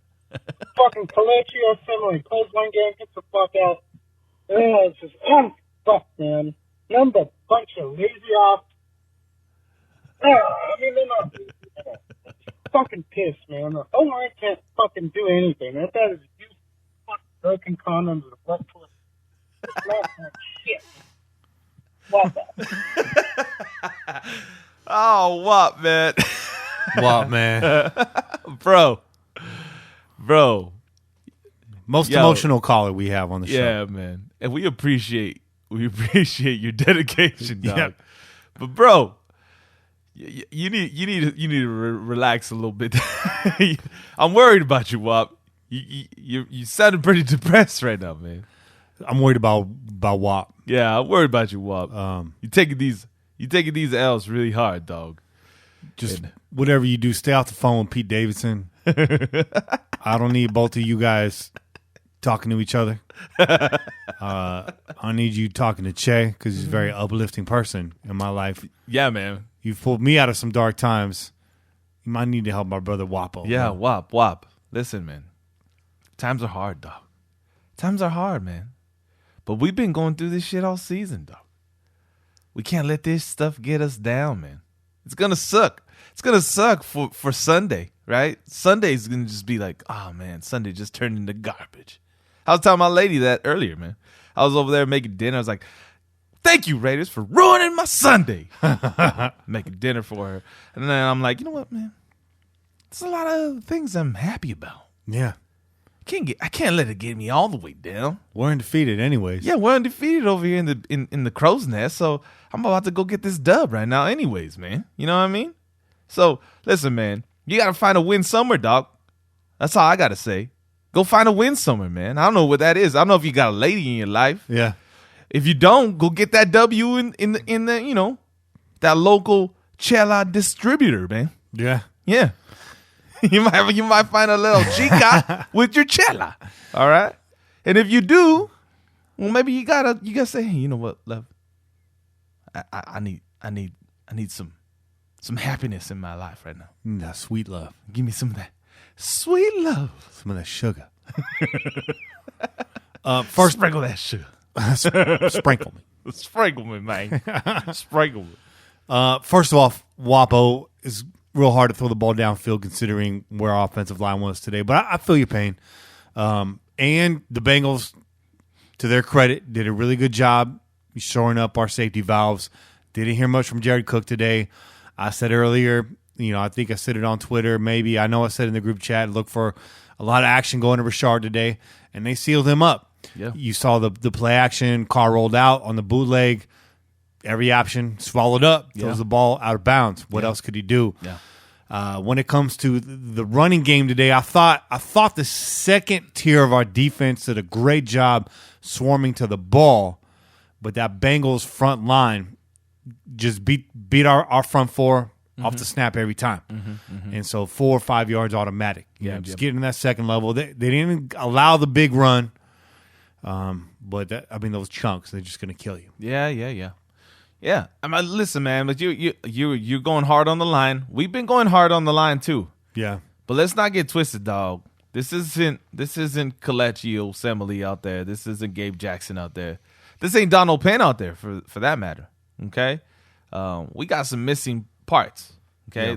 This is a decimated O-line. So you're talking about backups. Yeah. And backups that were just fucking signed off the damn street yesterday, bro. Yesterday. Come on, man. Yesterday. So listen, yeah, they look pretty bad, Yeah. but it could have been a lot worse, dog. It could have been a lot worse. They actually tightened it up a little bit in the second half, man. Yeah. Yeah. Chaz Green was in line at Subway on Thursday, ordering his He little. said, "What the fuck is this?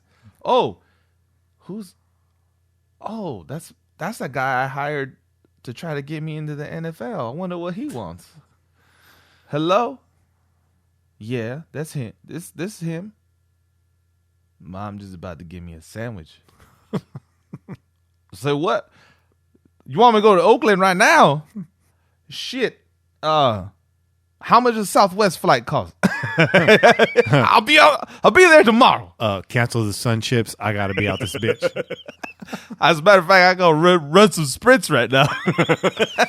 My man was ordering a BMT and some sun chips. Hey, you know what? That's the jam right there. That is That motherfucking BMT's my jam, dog. one. Dude. That's the one. Let's keep it moving. Yeah. Kenny, Jay, it's Jay from Colorado. Just calling in. Obviously disappointing loss today. Kind of saw the Raiders take a dip when we were seeming to be looking a lot better. Crash cam player definitely, I think, goes to Colton Miller today. Freaking just getting burned all day. All day. So, yeah, definitely didn't enjoy seeing what he was putting out there on the field today. But, I think MVP's got to go to Carr because breaks Richie Gannon's straight completions without an interception. Yeah. So, congrats to him. So I guess on to next week. Go Raiders. Thanks for the call, Jay. Yeah, it was good points right there. We got Kane coming on in a minute with his trash can and MVP. Could very well be the same. Could be different. Kane's a live wire. We don't know. Yeah. But I like those picks. I like them too, man. Yeah, it makes a lot of sense. Makes sense to me. Thanks for calling, Jay. Right there in enemy territory. This call this call comes from the 360. Okay. Oh, man. What's up, villagers? This is Pete. What's How up, we Pete? doing? I don't know how everyone's doing after that, but, man, Not good. I'm not mad. I'm not disappointed. It's not – I'm not going to go too bad on it, but goddamn, these big plays are breaking my heart. Today was kind of an example of, maybe sometimes you can't ride the high from the week before. I know I was. I know I was looking forward to it. I thought that we were going to blow them out today, but 5 sacks, big plays given up. Jesus, man. I mean, it's a little rough to watch.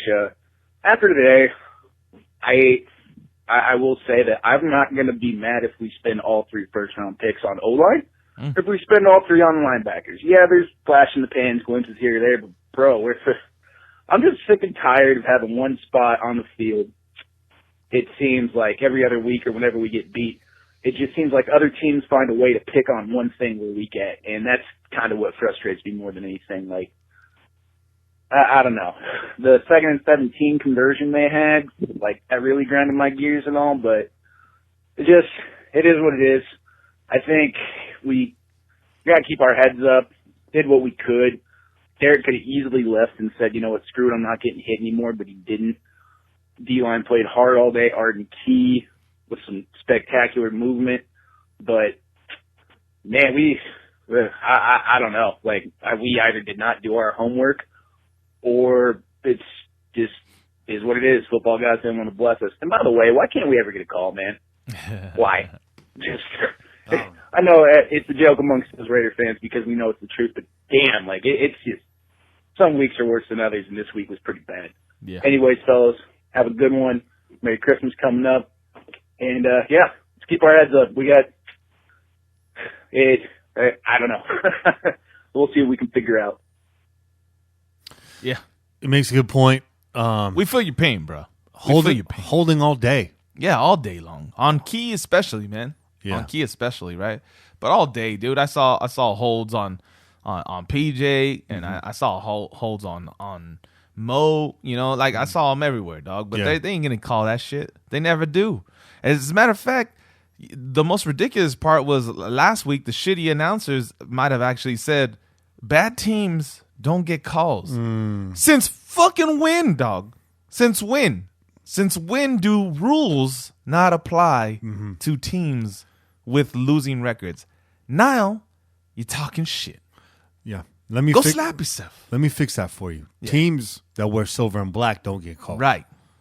Good or bad. Right. But you know what? Some of our best seasons were also our most highly penalized seasons. Yeah. So you got to play through that shit. It hurts. Well, they got to try to slow us down somehow, right? Got to try to slow us down somehow. Again, from the 760 is active this week. What up, Kenny? What up, Che? What up, Kane? This is C. John Fish down here in the 760. Yeah, what's good, brother? What a fucking boring game. I mean, it looked like we were going to do good. Arden Key looked like he was off that fucking Malcolm. And, yeah, that shit did not happen. Pretty boring. I don't know what to say. At least the Chelas were good, right? There you go. I don't know who the fuck we can even keep. Like, some guys look like they're showing up. Seeing Cook all gassed after that one run to the end zone at the end of the game was pretty suspect to me. I seem to remember guys running back to the huddle after that bullshit, but I mean, say what you will, guys fucking balling out this year. I don't know. Kind of pissed off about the city suing too. I was really hoping to get back up there for one last game next year, but Feel you. at least I made it this year, I guess. Anyways, catch you guys Christmas Eve. Raider Nation, baby. Yeah. Yeah, I mean, I don't know what else to say about that call. John put it well. John, it was good seeing you at the tailgate this year. You guys brought some fire chelas. Oh, yeah. So, yeah. We made it. We did it the most. Coming from the 917. This is a long one. Yo, yo, yo. It's Monster Mash Ken. Oh, nice. Another rough game. It's just one that by all means, we should have won that game. There's no excuses. God, I was trying to think, like, what's positive about this game, you know, and even Derek, you know, I'm a big supporter of Derek, and I think, you know, he obviously can't play, on his back, you know, and the O-line just needs to step it up a little bit more. I don't know, Colton Miller is, kind of getting me scared. He's so inconsistent, and I know he's a young guy, and anyway, and then you got we're throwing the players, Waller and Seth Roberts and Jordy Nelson, who's 1,000 years old, and he just doesn't have these elite weapons like Antonio Brown and Julio Jones and D Hop and you know, if he had something like that, yeah, he might be. You know what? I don't think he's ever had a wide receiver that can just make consistent plays. And I think that we need to go after somebody with this salary cap. And I don't think it's a rookie, but I think we got to go after a free agent, whoever's out there, and just go be aggressive. And then as far as we need a middle linebacker. We need somebody just to control that defense. I mean, we're getting ran all over the place. They're running through our motherfucking faces, and it sucks. And that Conley play, God, it was a beautiful play, and I don't know how that was PI. Just ridiculous. And you know, hopefully he's all right. Sounds like just a concussion. I guess on the brighter side, you know, we do have some young guns in there, and once we just kind of shore up those bookends on the defense and then figure out what we're going to do with that offensive line, we'll be all right. You know what? It is what it is, like every week, and we just got to get through this long season. As for everybody in Oakland, man, I really wish I could be there. Nothing but love for everybody, man. I hope it comes with a fire. I hope everybody's out there and just supports the team. I'll be supporting from New York as always. And it's the end of an era and on to the next chapter of Raider Nation, and I'm going to be there, man, holding it down. All right, man. Take care. Peace out. Rip those goddamn seats out. Take those motherfuckers with you, dog. Hey, guys. Man. Raider Roo. Well, this is not as fun of a phone call as last week. Man, that is a bad Bengals team. I felt like we should have been able to, with their personnel right now, actually come away with a pretty handed win. But with the real quarterback, they would have destroyed us by halftime. So it was sad to see. First, Carr, not as sharp, especially in the beginning as he had been, but he started to make some throws later. But I can't give him a pass on missing that throw to Nelson. You got to put it on him better so you get that easy touchdown. And I don't understand the sliding for a sack when you still have room to run. Got to be better there. But really, he didn't get much help. The wide receivers. I don't know that Carr had much room to run there. He didn't have much room to run, and the last time he ran with somebody bearing on him like that, he ended up with a broken ankle. And he took some blind shots today. Yeah, so some bad ones. Derek took straight dead in the back though, and eventually he had to start peeking over that way. You knew he started peeking over that way. Yeah, which served him well because he actually made some big plays doing that. He felt the pressure, he saw it coming, and he kind of stepped in or stepped around it, and he was able to make some throws. But yeah, man, he didn't have daylight like that. No, that dude was on him. Yeah, and that dude was moving pretty quick too. Yeah, I was cool with that. I mean, he held on to the ball. He was about to get lit up. Yeah, don't turn it over, right? Just don't turn it over. Dog. Yep. Couldn't separate, and then weren't able to make contested catches. So got to be able to come up with one of those two to help your quarterback out a little bit. The O-line was trash, and Cable has got to go. Yeah, we had fourth and fifth string guards, and that was going to be a struggle, but still. And then doesn't excuse Colton Miller just getting absolutely abused today. I don't know what happened. Finally gets healthy and looks like he had no interest in blocking anybody. Oh, it's tough. But then with all that, still late in the game, still had a chance, and we needed a stop, but both the special teams and the D just roll over and play dead with a 77-yard return and then giving up an easy touchdown. But anyways, I'm all in with that get out of Townsend. Let's get that happening. And don't want to be completely negative, so I'll say Carlson did a good job on his field goals. So that was a good point. Anyways, hopefully this team shows up next week because that last game in Oakland, they better give the fans something to cheer about. Everyone out there deserves to end on a high note. You got to protect our field and don't let those ugly ass Broncos come in and win that game. End it right. All right, guys, I'm out. Yeah. So those of you that listen that aren't on Twitter, trying to get this trending right now. # get out of Townsend. Townsend, you're out, bro. Like, we got a long history of great punters, and you're not a part of that story. That's it. It's over. The Townsend era in Oakland is done, right? Raider Nation is done. Also, I've been saying you rip your goddamn seats out. But most importantly, I'll be damned if we lose our final game in Oakland, the Denver Broncos. Hell no. Hell no. That shit ends with a W. The fans rushing the field. And maybe you're taking home a souvenir. Or two. You know. Someone told me they were going to take all of Mount Davis home with them. Your boy Bobby Wasabi said, I got dibs on Mount Davis. One of you needs to roll out with the damn beer cart. I'm just saying. Some fucking facts for you.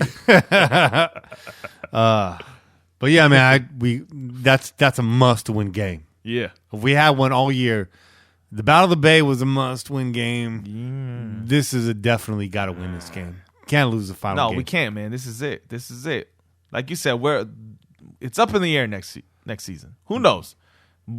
A miracle could happen and we're back, right? Yeah. But as of right now, doesn't look that way.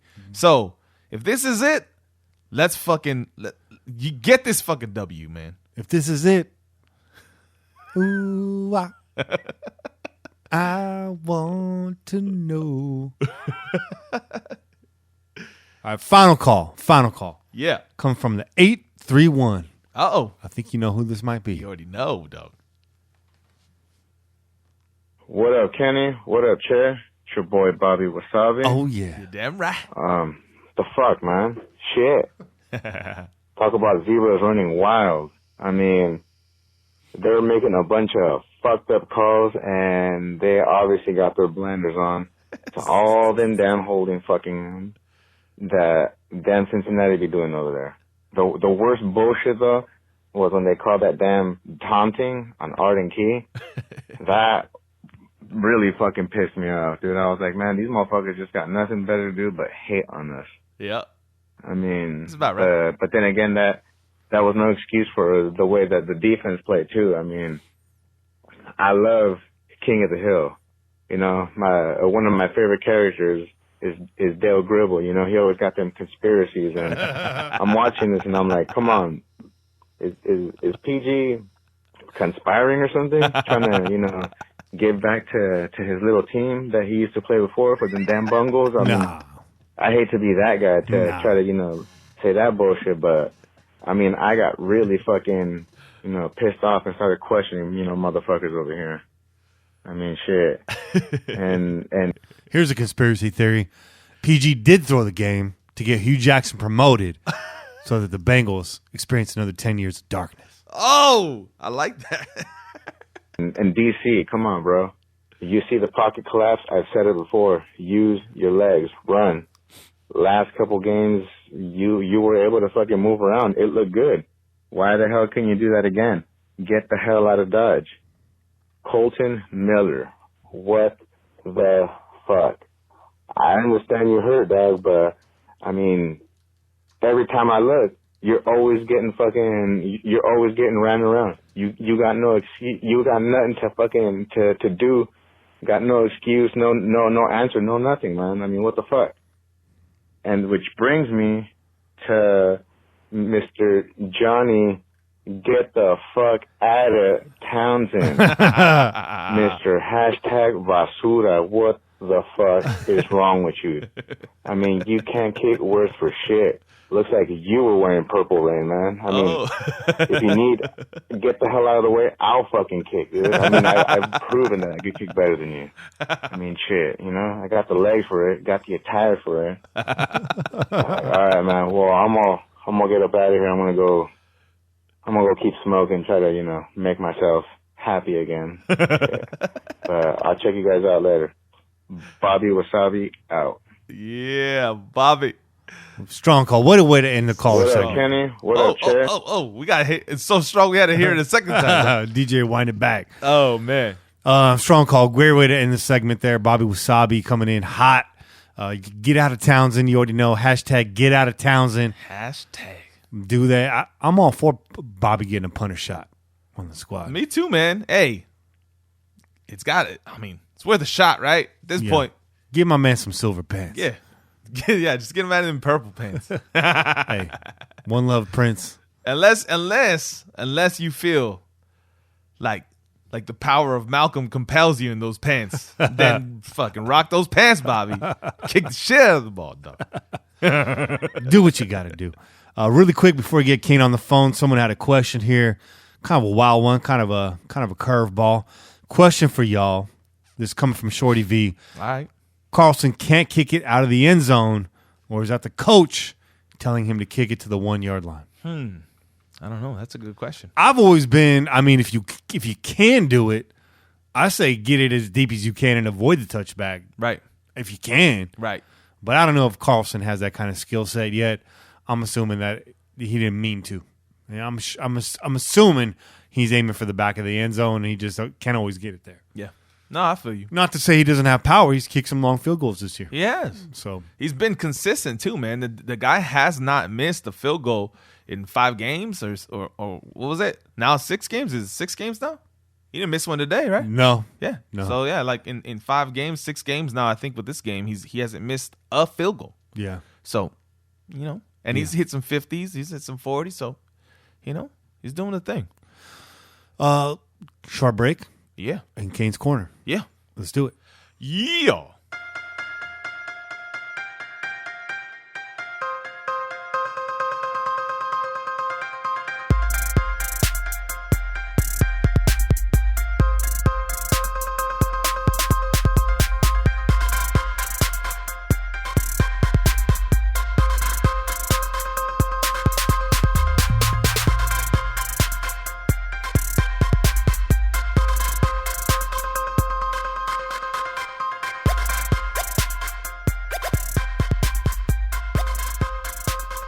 And we're back with Kane's Corner, brought to you every week by NFLShop.com. Go on over to PJ4F.com and click on the link on the sidebar, bottom of the page if you're on mobile. Anything you buy on NFLShop.com through that link, we get a little piece of the pie. Helps keep our pirate ship stocked with rum and afloat on the water. Kane, how you living, man? I'm living good, man. You know what I'm saying? I'm just chilling. You know, I was expecting us to get a victory today, and it just didn't happen. Other than that, everything is good. You and me both, brother. All three of us. Yep. Thought we were gonna get that W. Yep. As you guys know, the Pillaging Podcast, we do not root for tank. We do not root for a loss. Hell no. Win, just win, baby. Let that draft fall to you, however it may be. Yeah. But as it stands right now, we're sitting at the number 2 pick. Not too shabby. Yeah. So even when we lose, we win. It's true. I mean, that's the bright side of being in the situation we're at now. You root for a win. If you don't get one, you're still silver and black lining there. It's true. But Kane, man, let's dig right into it. Let's jump right into this. Who's your MVP for today's game? Oh man, MVP of today's game, huh? Oh, that's a good question, man. We struggled all over the field today, but if I had to say a bright spot today, again was Mr. Carr. Mr. Carr seems to be coming along pretty good with the offense. Is showing progress, making plays. But as we've said before, with an offensive line that's battered with injuries, you're not going to really see anything. But as far as I know, Mr. Carr, pretty good game today. The defense, they was on the field too long. So yeah, I'm gonna say Mr. Carr. Yeah. All right, Derek Carr. You the real MVP. You're the real MVP. Can't argue with that. He took his licks. He took his shots. He got right back in there, slung the ball around the field. What are you going to do when your offensive line is Swiss cheese? You stand in there, you try to make as many plays as possible, and that's exactly what our boy did today. Yep. Moving on, who is your Reggie Nelson trash can player of the week? Witted. What's his first name? That's probably why I don't even know his first name. But man, he let them make too many plays in the middle of the field. Man, it was just too many plays in the middle of the field. Mixon looked like a Bo Jackson reinvented today. I mean, just no play from the middle linebacker position today at all. Yeah. I'm sorry. With it, we got to. You showed up on the screen in too many bad plays today, bro. He did, and trash can. And coming off the last 3 weeks where Whitehead's stock was rising, been playing well, numbers been going up around the ball. To really drop a game like this to the Bengals, you should have been ready. You could have been ready, and you weren't. So now we got to back up the truck. We got to put you in there. There's a lot of names we could throw around for trash can player this week. Kane, he tags you, Whitehead. That's right. I'm not going to argue with Kane. Kane had clarity during the game today. That's right. He synced it all. That's right. Yeah. I clearly saw that we need 3 new linebackers. I had asked that question, and it was answered for me today. And you know what? Moreau and Lee, hey, shout out to y'all. Y'all don't look too bad, but none of y'all playing coverage. And we need some linebackers that can cover. I mean, just too many plays today, man, like I said, by the running backs and the tight end. He had a good game today. The slot receiver. It's just we need some better linebackers. And I'm in the field to say that we're gonna get 3 new linebackers. Maybe one of these guys might survive. Maybe Lee, because he does flash at times. Yeah. But the linebackers look terrible today. I'm sorry, they did. Yeah, Lee's an interesting player because we've invested a lot in Markel Lee. Yeah. He's been in that spot now for several years. He's an interesting guy. I mean, obviously, if you land a free agent or you draft a rookie with high potential, Lee may get dropped down on the depth chart. But what do you do? He was a 4th round draft pick. He was drafted in the 4th round. Yeah. So this is his 3rd year. So we're looking for him to start. When you draft a guy in the 4th round, we're not certainly looking for you to do too much in the first season.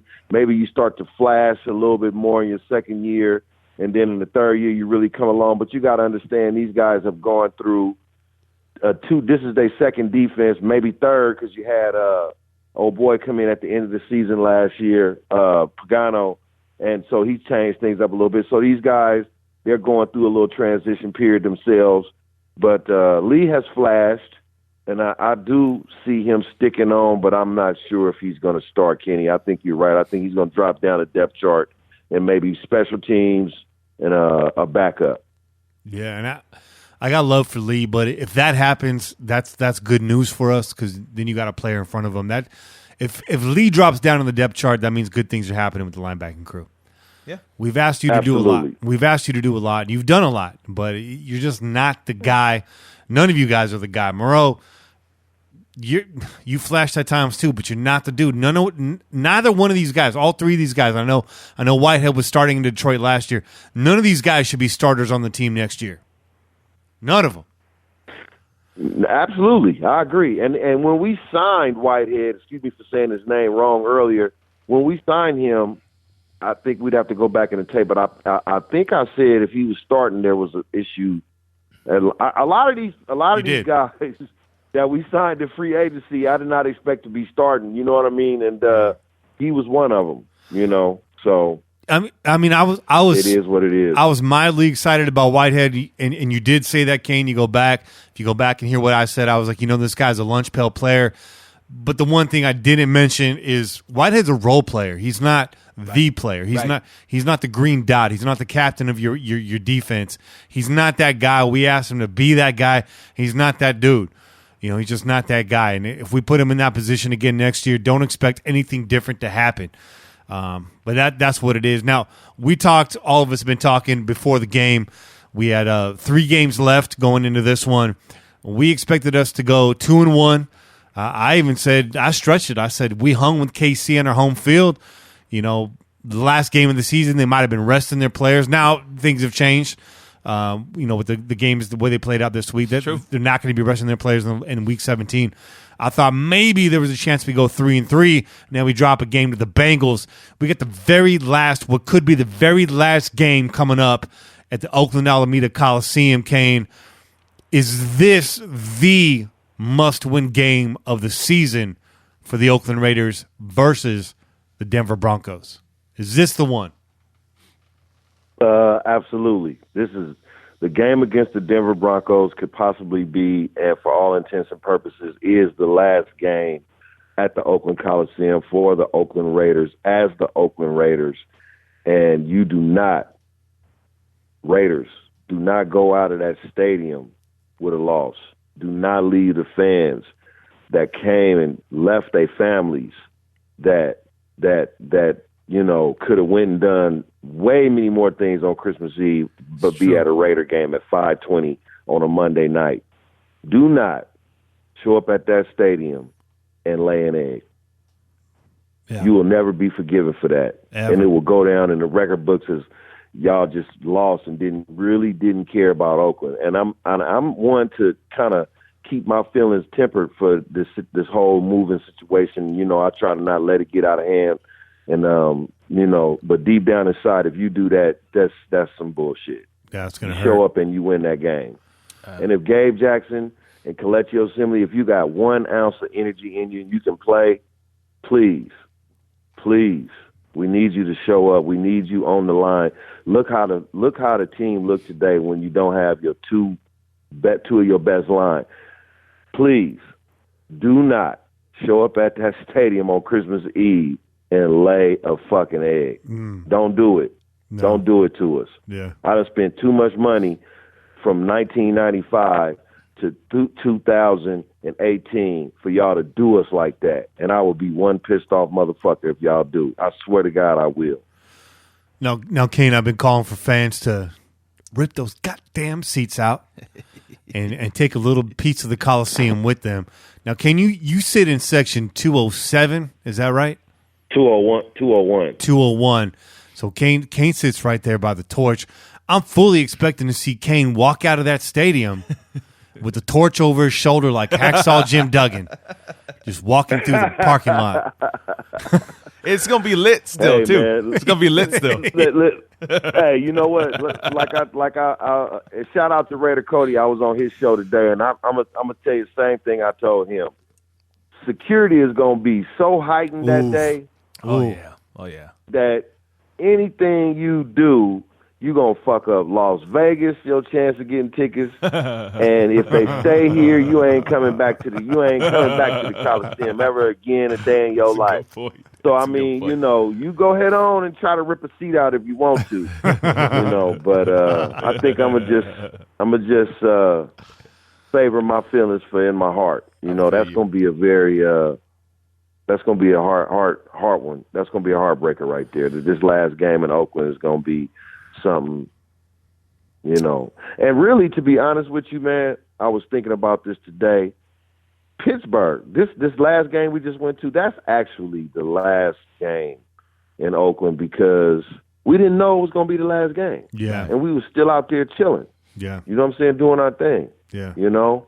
And that was the last time we did the podcast in the parking lot. Yeah. It was the last time we get to see the homies before the game. Mm-hmm. You know what I'm saying? It was the last time we get to drink before the game. This is the last time we get to have some tacos, some good ass, you know, that avocado dip that y'all bring. Guacamole, you know what though. I mean? Yeah. That guacamole. Yeah, man. You know, guacamole, baby. You know what I'm saying? That was really the last game, man. So this game is kind of one to just savor. This one coming up with the Broncos, just savor it, go out, just get us a victory. Yeah. You know what I'm saying? Yeah.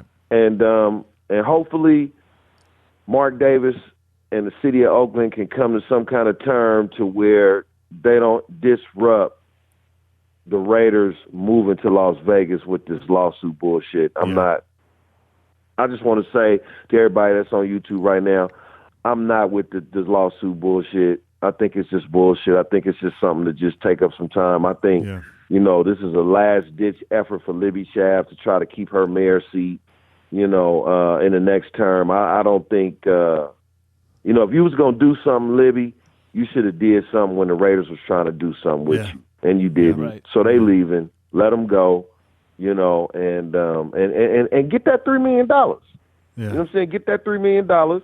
Everybody that's got a job at the Coliseum during football season, you save their jobs. Right. You know, do something right for the city for a change. Yeah. Because right now, this lawsuit shit is bullshit. Yeah. It's bullshit, man. You hit on some real things right there. A lot to unpack. For one, a lot of those folks that work at the Coliseum are all locals. Yeah. All locals. Yeah. From the parking lot to the concession stands. Two, Libby Schaaf wasn't willing to tap taxpayer money to put in a Coliseum. But you know what? She's going to use that taxpayer money, and she's going to use that lease money to turn around and sue the Raiders. She's going to use your taxpayer money to enter into one, maybe two lawsuits that she will not win. She's going to use your money to build hotels and shopping malls. There'll be private money. But she's going to use some of your taxpayer money. I hear it's going to be biotech companies. Okay. Or whatever. But it's not going to be a sports complex like it should be. See, I've seen a plan where they're going to build a public sports amphitheater, a walk-up sports stadium that's like set in grass. That's like a multi-use field. Right. I've seen that they want to keep Oracle Arena, which they should. It's got the best sound in the Bay Area. If you ever been to a concert at the arena, you know they got the best sound in the Bay Area. The Shark Tank, fuck out of here. The sound there is garbage. If you want to see a big show inside of an arena, you got to go to Oracle. The bass there is out of this world. Seen a lot of good acts there. I know Kane's seen some legendary acts there. And Prince. Prince. I saw Prince before he died there. 3 weeks before he died. Damn. I was there. I was there, baby. You know? Yes, sir. I saw Never forget that. Saw the Beastie Boys there in 98, 97. Damn. On that Hello Nasty tour. I saw Peter Gabriel there. And man, do you know, man, we could sit here for an hour and I can you know how many concerts I've been to in that Coliseum? I can only Since I was like 14 years old. Houdini, Run DMC, EPMD, De La Soul, Beastie Boys, on and on, LL Cool J, Fat Boys, what's the Heavy D and what's the Heavy D and his little dancing little team? Man, I done seen Mary J. Blige, Prince, Tony. I seen Prince twice. I seen Janet Jackson 3 times. Damn. You know what I'm saying? The Jackson 5 in 1976, 6 years old. Man, I done been to so many concerts inside that stadium that is pitiful. I mean, we could. I don't mean to jump subjects on YouTube, but please do talk about music, man. That stadium holds a lot of memories for sports.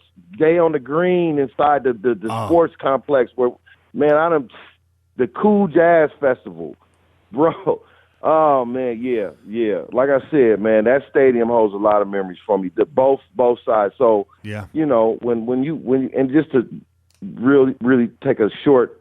Well, I'm gonna just have a short take on this. People say, "Oh, y'all stadium is a dump. You know, it's shitty. Y'all got water leaking out of here. The pipes, this, that, blah blah blah. Food ain't shit." But you know what though? Going to a game there, I'm gonna tell you like this: everybody that's going to Raider games right now that's got season tickets, you motherfuckers gonna miss that shit. Oh yeah. Even if you complaining about the stadium, the amenities, the court, the concourses, the bathrooms and all that shit. That's something that's nostalgic that you will never have nowhere else, and you ain't gonna never have it. So cherish it. Yeah. Maybe you should just take this last game to cherish that part of the stadium, that memory. You may never thought that you were gonna miss pissing in a trough, but you will. And hey, you know what? That's funny, but that's you never. Like I said, man, when this team get to Vegas, it's not going to be Oakland. No, it's not going to be the Oakland. When the Oakland Raiders leave Oakland, they will no longer be the Oakland Raiders. They'll just be the Raiders. And we've said it here before. We'll say it again this year. Last year, too, we got to meet a lot of folks that were coming for the one and only game in Oakland. And they all said the same thing when they showed up. They said, you know what? This is a culture. This is a community that you cannot replicate. I'm not saying that the Vegas Raiders fan experience is not going to be cool. It's going to be lit. It's going to be a state-of-the-art stadium. It's going to be top-notch. But it's not going to be the same. It's not going to have that sense of home, especially for us that have been going to games for our entire life out here. Yeah. You can't replicate that. And the facilities being what they may, the fan experience at the Oakland Coliseum has always been top-notch. I've never had a bad day out there. It's always been fantastic. It's true.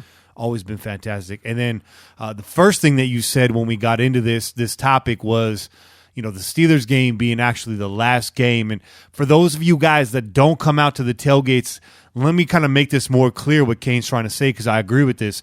That Broncos game, it's a Monday night game, and it's on Christmas Eve. That experience is different. First of all, Monday night games, Thursday night games to the Coliseum, they're lit, they're dope, but everyone's got commitments. Either you're working, it's Christmas Eve. Obviously, you're going to be with family. Right. You're going to get there a little bit late. The tailgate ain't going to be what it usually is. I remember last year we went to that KC game on Thursday night. The tailgate was kind of lightweight. Right. I mean, it was still deep out there, but when you compare it to a Sunday, right, it's a different vibe, right? Sunday, we're getting there 6:30, 7 o'clock in the morning. The tailgate starts outside the stadium. Yeah. We're drinking chelas on the curb. Yep. Wait for that gate though, dog. There ain't nothing like cracking open a beer at 8:30 in the morning and grilling up some asada and eating at 9 o'clock in the morning and just getting it going. Our last podcast was out there. Yep.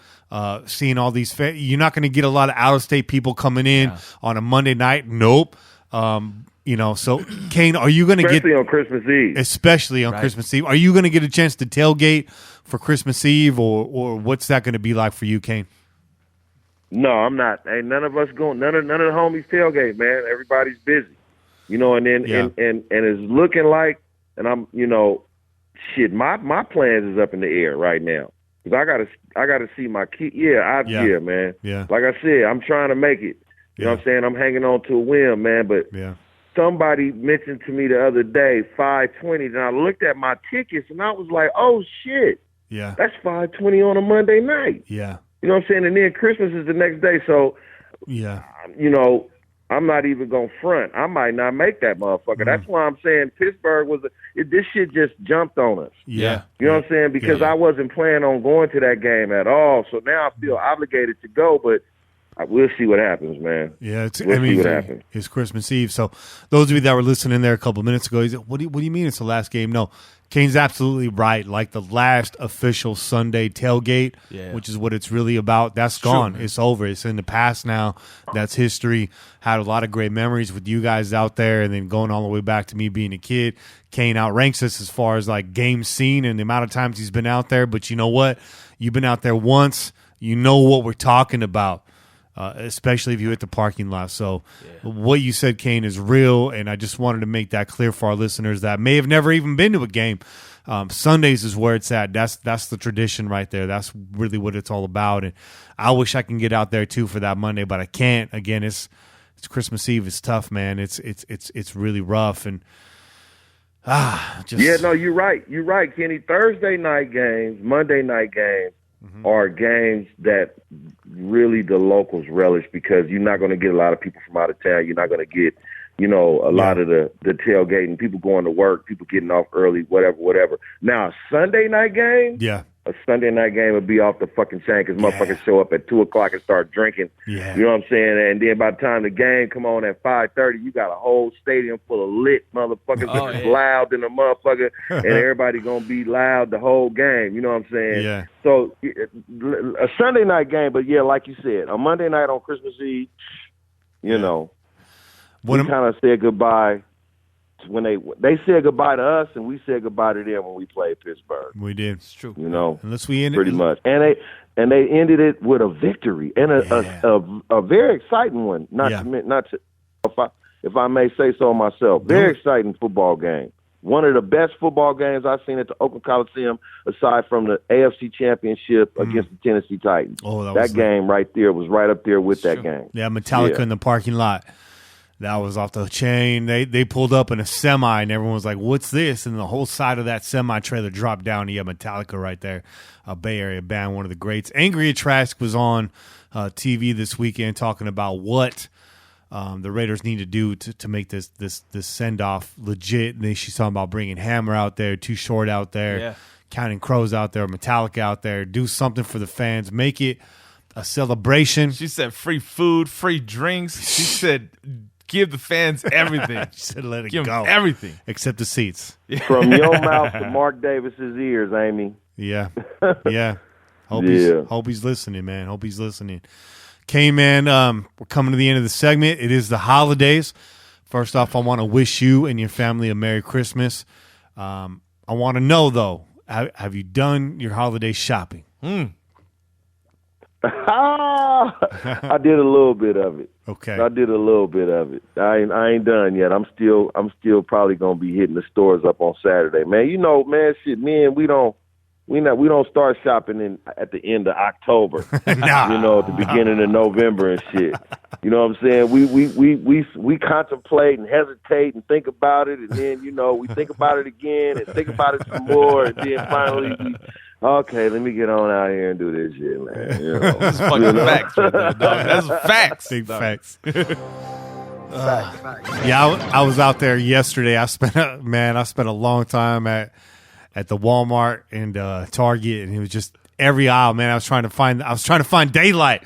Everywhere I turned, there was another dude. There was a kid with his finger up his face, and his sister wiping jelly on the back of his T-shirt, and I was like, God, get me out of here. I felt like Darren McFadden trying to find the hole. I had nowhere to go.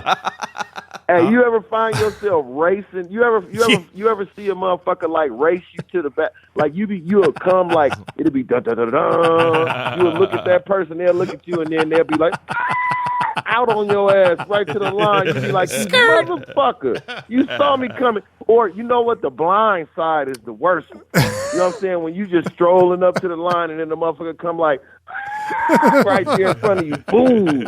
You know what I'm saying? Set tripping, like, yeah, I got here first. You know what I'm saying? You be set like, tripping at the Walmart, dog. I want to slap the shit out your motherfucker. You know what I'm saying? You be wanting to be, it's what they call that, store rage. Yeah. You know what I'm saying? You got store rage on a motherfucker fighting to get in line and shit. That shit is crazy, man. I have my lady running point. Yeah, I had to send my lady up to the registers, go find the empty register. She was running point. She was like, babe, it's over here. And I couldn't even get there. I was at Target where they stacked the registers, and she was at the deep one, and it was wide open. I was like, I can't even get there, babe. I was like, just put the bar down, put the divider down, put the purse down there, something, hold the spot. It was wild out there. It was wild, the motherfucker out there to a Target. Yo, man. And then Walmart has the fucking... line. While you standing in line, your lady, she bouncing from aisle to aisle to see which line is better. You might get a call from down the way, like, hey, come down here, come down here. You know what I'm saying? You move 3 or 4 lines over and be like, nobody in that line. They done did some investigating on you for it. You know what I'm saying? Because they know how to shop. You know what I'm saying? Shit. We just be mad. She was, you know, be like, fuck, I'd rather just shop this shit online. And you know what? That's the way to do it. Yeah. Fellas out there, shop online, get that shit delivered to the house, man. You ain't got to stand in line, you know? That's true. That's true. I got more than half my presents delivered and wrapped from Amazon. Call me lazy or call me busy. Call you smart. Or call me smart. Smart. Yeah, man. Hey, you don't want to go to the store. I got dog. a motherfucking bag. I got a shopping cart waiting for me. It's just hard to spend a lot of money at once, man. Yeah. You just be like, it's true. Man, you know what I'm saying? I guess I'm going to have to do this pretty soon here. You know what I'm saying? You just, you know, you think about it, like I said, and then you think about it again, and you think about it some more, and then you think about it. And then, you know, for me, I got my granddaughter, you know what I'm saying? And this is a funny story. My daughter, you know, my grandbaby, she was born in September. And so my daughter, I've been buying shit for my daughter, you know, for the grandbaby all the whole time. Car seats, play-doh, jumpy things, clothes, diapers, whatever, grocery, helping out, the whole nine. And then they want Christmas gifts. And you sitting up thinking while you making your shopping list for your grandbaby, you be like, shit, nigga, you done wore out your motherfucking Christmas list already. You know what I'm saying? Like, goddamn. You know what I'm saying? So you looking at your Christmas list and you looking at your bankroll and you like, shit, man, I think I'm going to buy like $30, $40 worth of shit, man. I done already, you like, hey, shit, I done already spent hella money on your ass from September to now. You know what I'm saying? I think Christmas was a little early for you this year, you know? Christmas been all damn year. man, and then I still got little ones too. And my son, he's 10 years old, talking about he want a cell phone, you know what I'm saying, with his own number and shit, talking about I need a cell phone and I need the one that play the new Fortnite. Oh, you know what I'm saying? Like, God damn. The only kid that I got left is my 9-year-old. She wants slime. You know, with her cute little self. Slime. That's all she wants. She say, Daddy, I want slime. That's all I want is slime. I said, well, shit, that's easy, girl. I can order you tubs of slime and still only $10, $20. You know what I'm saying? You can make that shit, dog. You can make that shit yourself, man. Yeah, you need. I know, right? Yeah, you can make it yourself. You need that contact lens solution. You need that baking soda. You need that Elmer's glue. Yep. And you need that shaving cream. You got some slime. You get some food coloring. That's it, dog. Because I make it nice and colorful. I put the slime kit together for my daughter. It's going to be raining slime for my daughter this Christmas. Watch out now, though. Watch out now, because I see kids get caught selling that shit. Slanging slime at the schools, dog. They're making money, dog. They're like, oh, my daddy hooked me up with a slime kit. I got slime for days, dog. I'll sell that shit. I'll tell you what. Little entrepreneurs, dog. That'll be, you know what? That'll be a true, you know, who the kid that think about selling some slime. I want to see him when he's 25 years old. That's a true hustle, right? Right. Like, I got slime. What y'all want? You know what I'm saying? I got it by the pound. You know what I'm saying? I got half. I got quarter. I got eighths. You know what I'm saying? What you need? You know what I'm saying? You got that triple beam out, got the slime on it. This shit is the uncut. This is the fish scale slime right here. Right. I pulled my credit card out last night. It had a headband on it and it was sweating. And it was like, don't do it, bro. I looked at him straight in the face. He was like, I ain't got much left. And I was like, I know, but just one more. He was like, just ride with me. Just ride with me, dog. I'm afraid to open that bill. They're going to send me a credit card bill soaked in blood this month. Soaked in blood. Side here, you owe us your soul. Well, shit, Kane, man, you be safe out there. Don't let the wrath hit the other shoppers out there. Try to keep it under control. But do what you got to do. What you got to do. Yeah, for sure, man. It's always good, fellas, and I'll holler at y'all next week, man. Merry Christmas, brother. Merry Christmas, brother. Merry Christmas to both of y'all. Peace. Peace. Yeah, that was good. Oh, yeah. You need a guy like Kane to put it all in perspective for you. Yep, man. You know? Absolutely. I mean, absolutely. We can sit here and preach about games, going to Coliseum, but Kane, man, he's been there since he's been there. I mean, this is his life, dog. Yeah. This is his life. You know, we're a little outside the local area of Oakland, right? Yeah. We're still close enough, right? But someone like Kane that's lived there, that's been there his whole life and been riding with this team for so long, you know? Grew up across the damn street, bro. Yeah, man. It's crazy. It's crazy. I got these game recap bullet points. I'm not going to go through all of them. We've talked about a lot of it. Just something to point out, Eric Harris, nice grab in the first quarter there. Absolutely. That was a good one. We called out Waller. The Waller was a nice play. It was a nice play design. They had the tight end reverse with the motion. That was real nice. Yeah, that was a good play, man. Game recap. There's a lot more of the bad than there is the good. But I want to talk about Derek Carr's audibles. Okay. Did you notice these? I did notice them. I noticed some of the special names included in the audibles, man. We had Star Wars New York. Yeah. We had your boy Clayton Kershaw. Clayton Kershaw, I believe Rihanna made an appearance, or who was it? Was it Rihanna? Rihanna. I think it was on the same play. He said Rihanna, Clayton Kershaw. I was like, okay. I was like, this is gonna be a special ass play right now. The deep ball, the broken play to Waller. That was a 83 Cowboy. Okay. We had a lot of them though. Yeah. We had a lot of them. Hey, you see, he's spicing it up, though. They're spicing it up. Well, you got to figure too that he's been using a lot more of the audibles. He's been doing it, and he's getting more comfortable with them.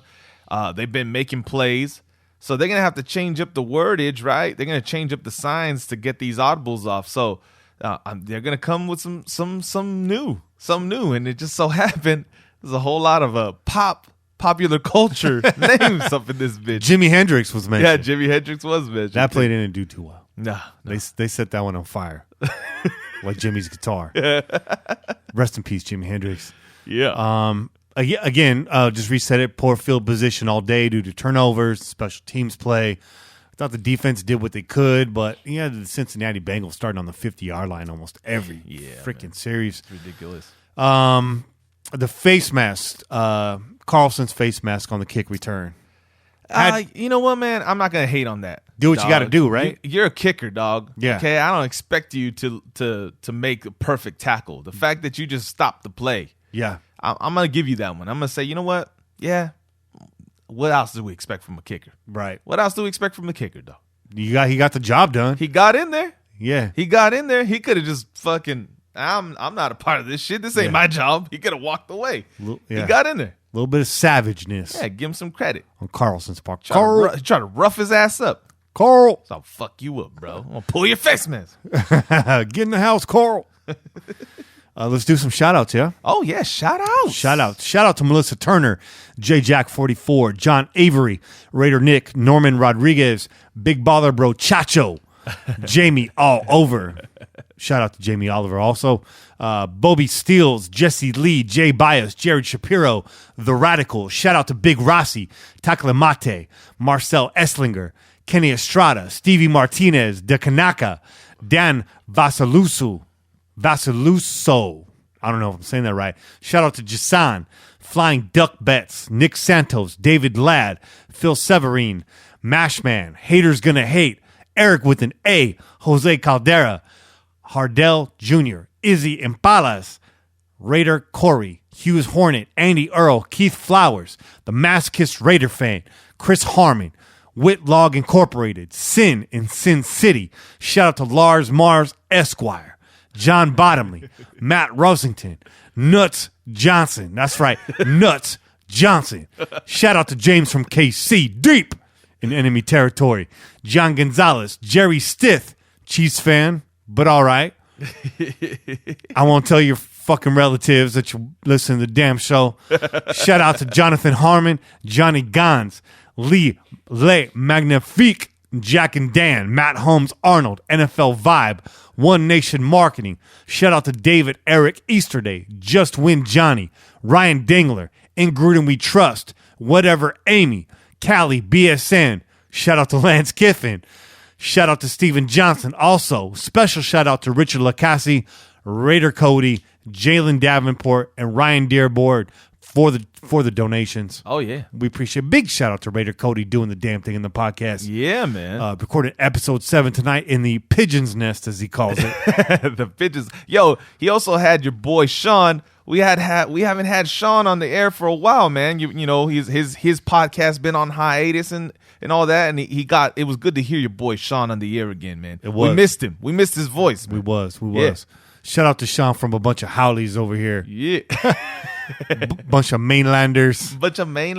Man. Yo, Do it. Your boys got shout outs today. Do it.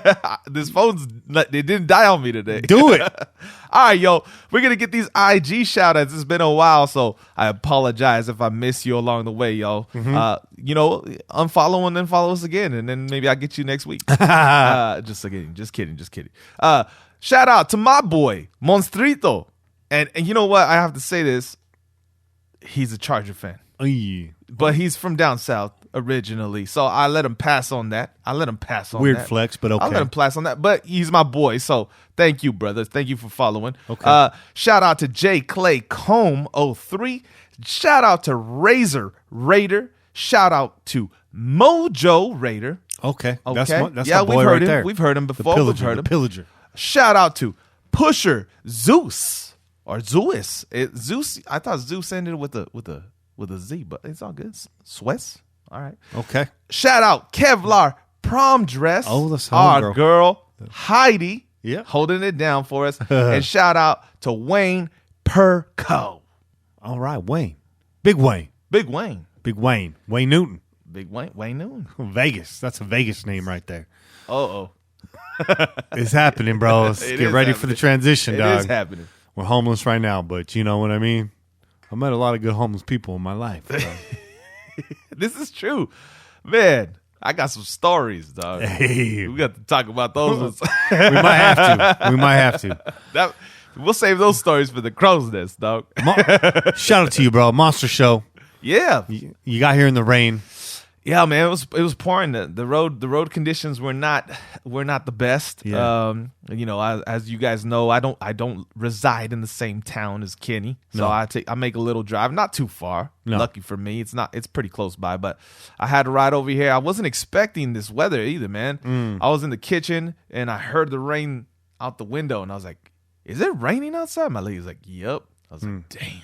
Yeah. And I got on that road and everybody was driving slow, dog. I was stuck right behind this big old school truck, man, that old Ford lifted truck, and they were driving like 40 miles the whole way, man. I was like, I'm kind of in a hurry right now, dog.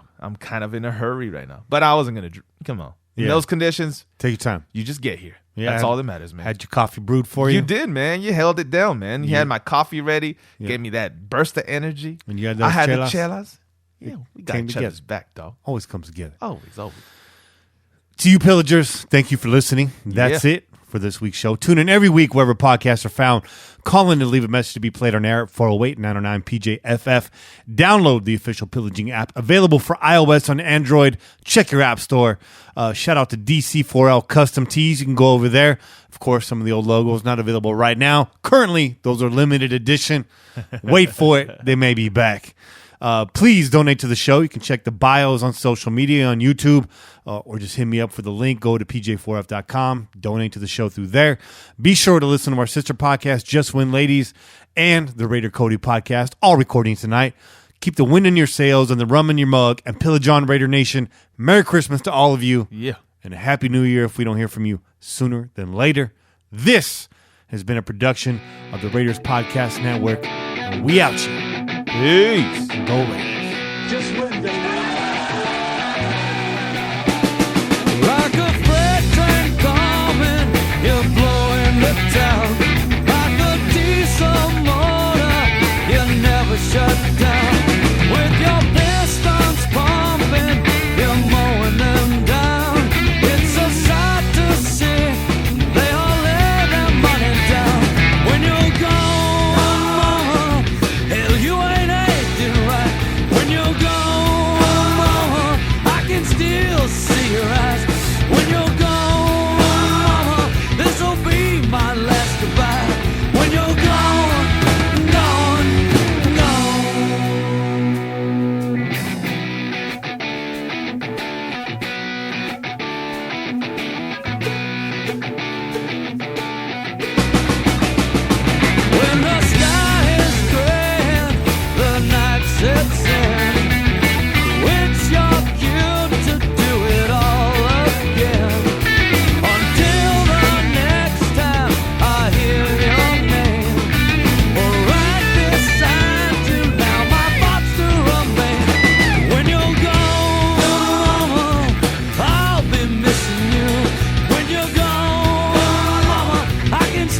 the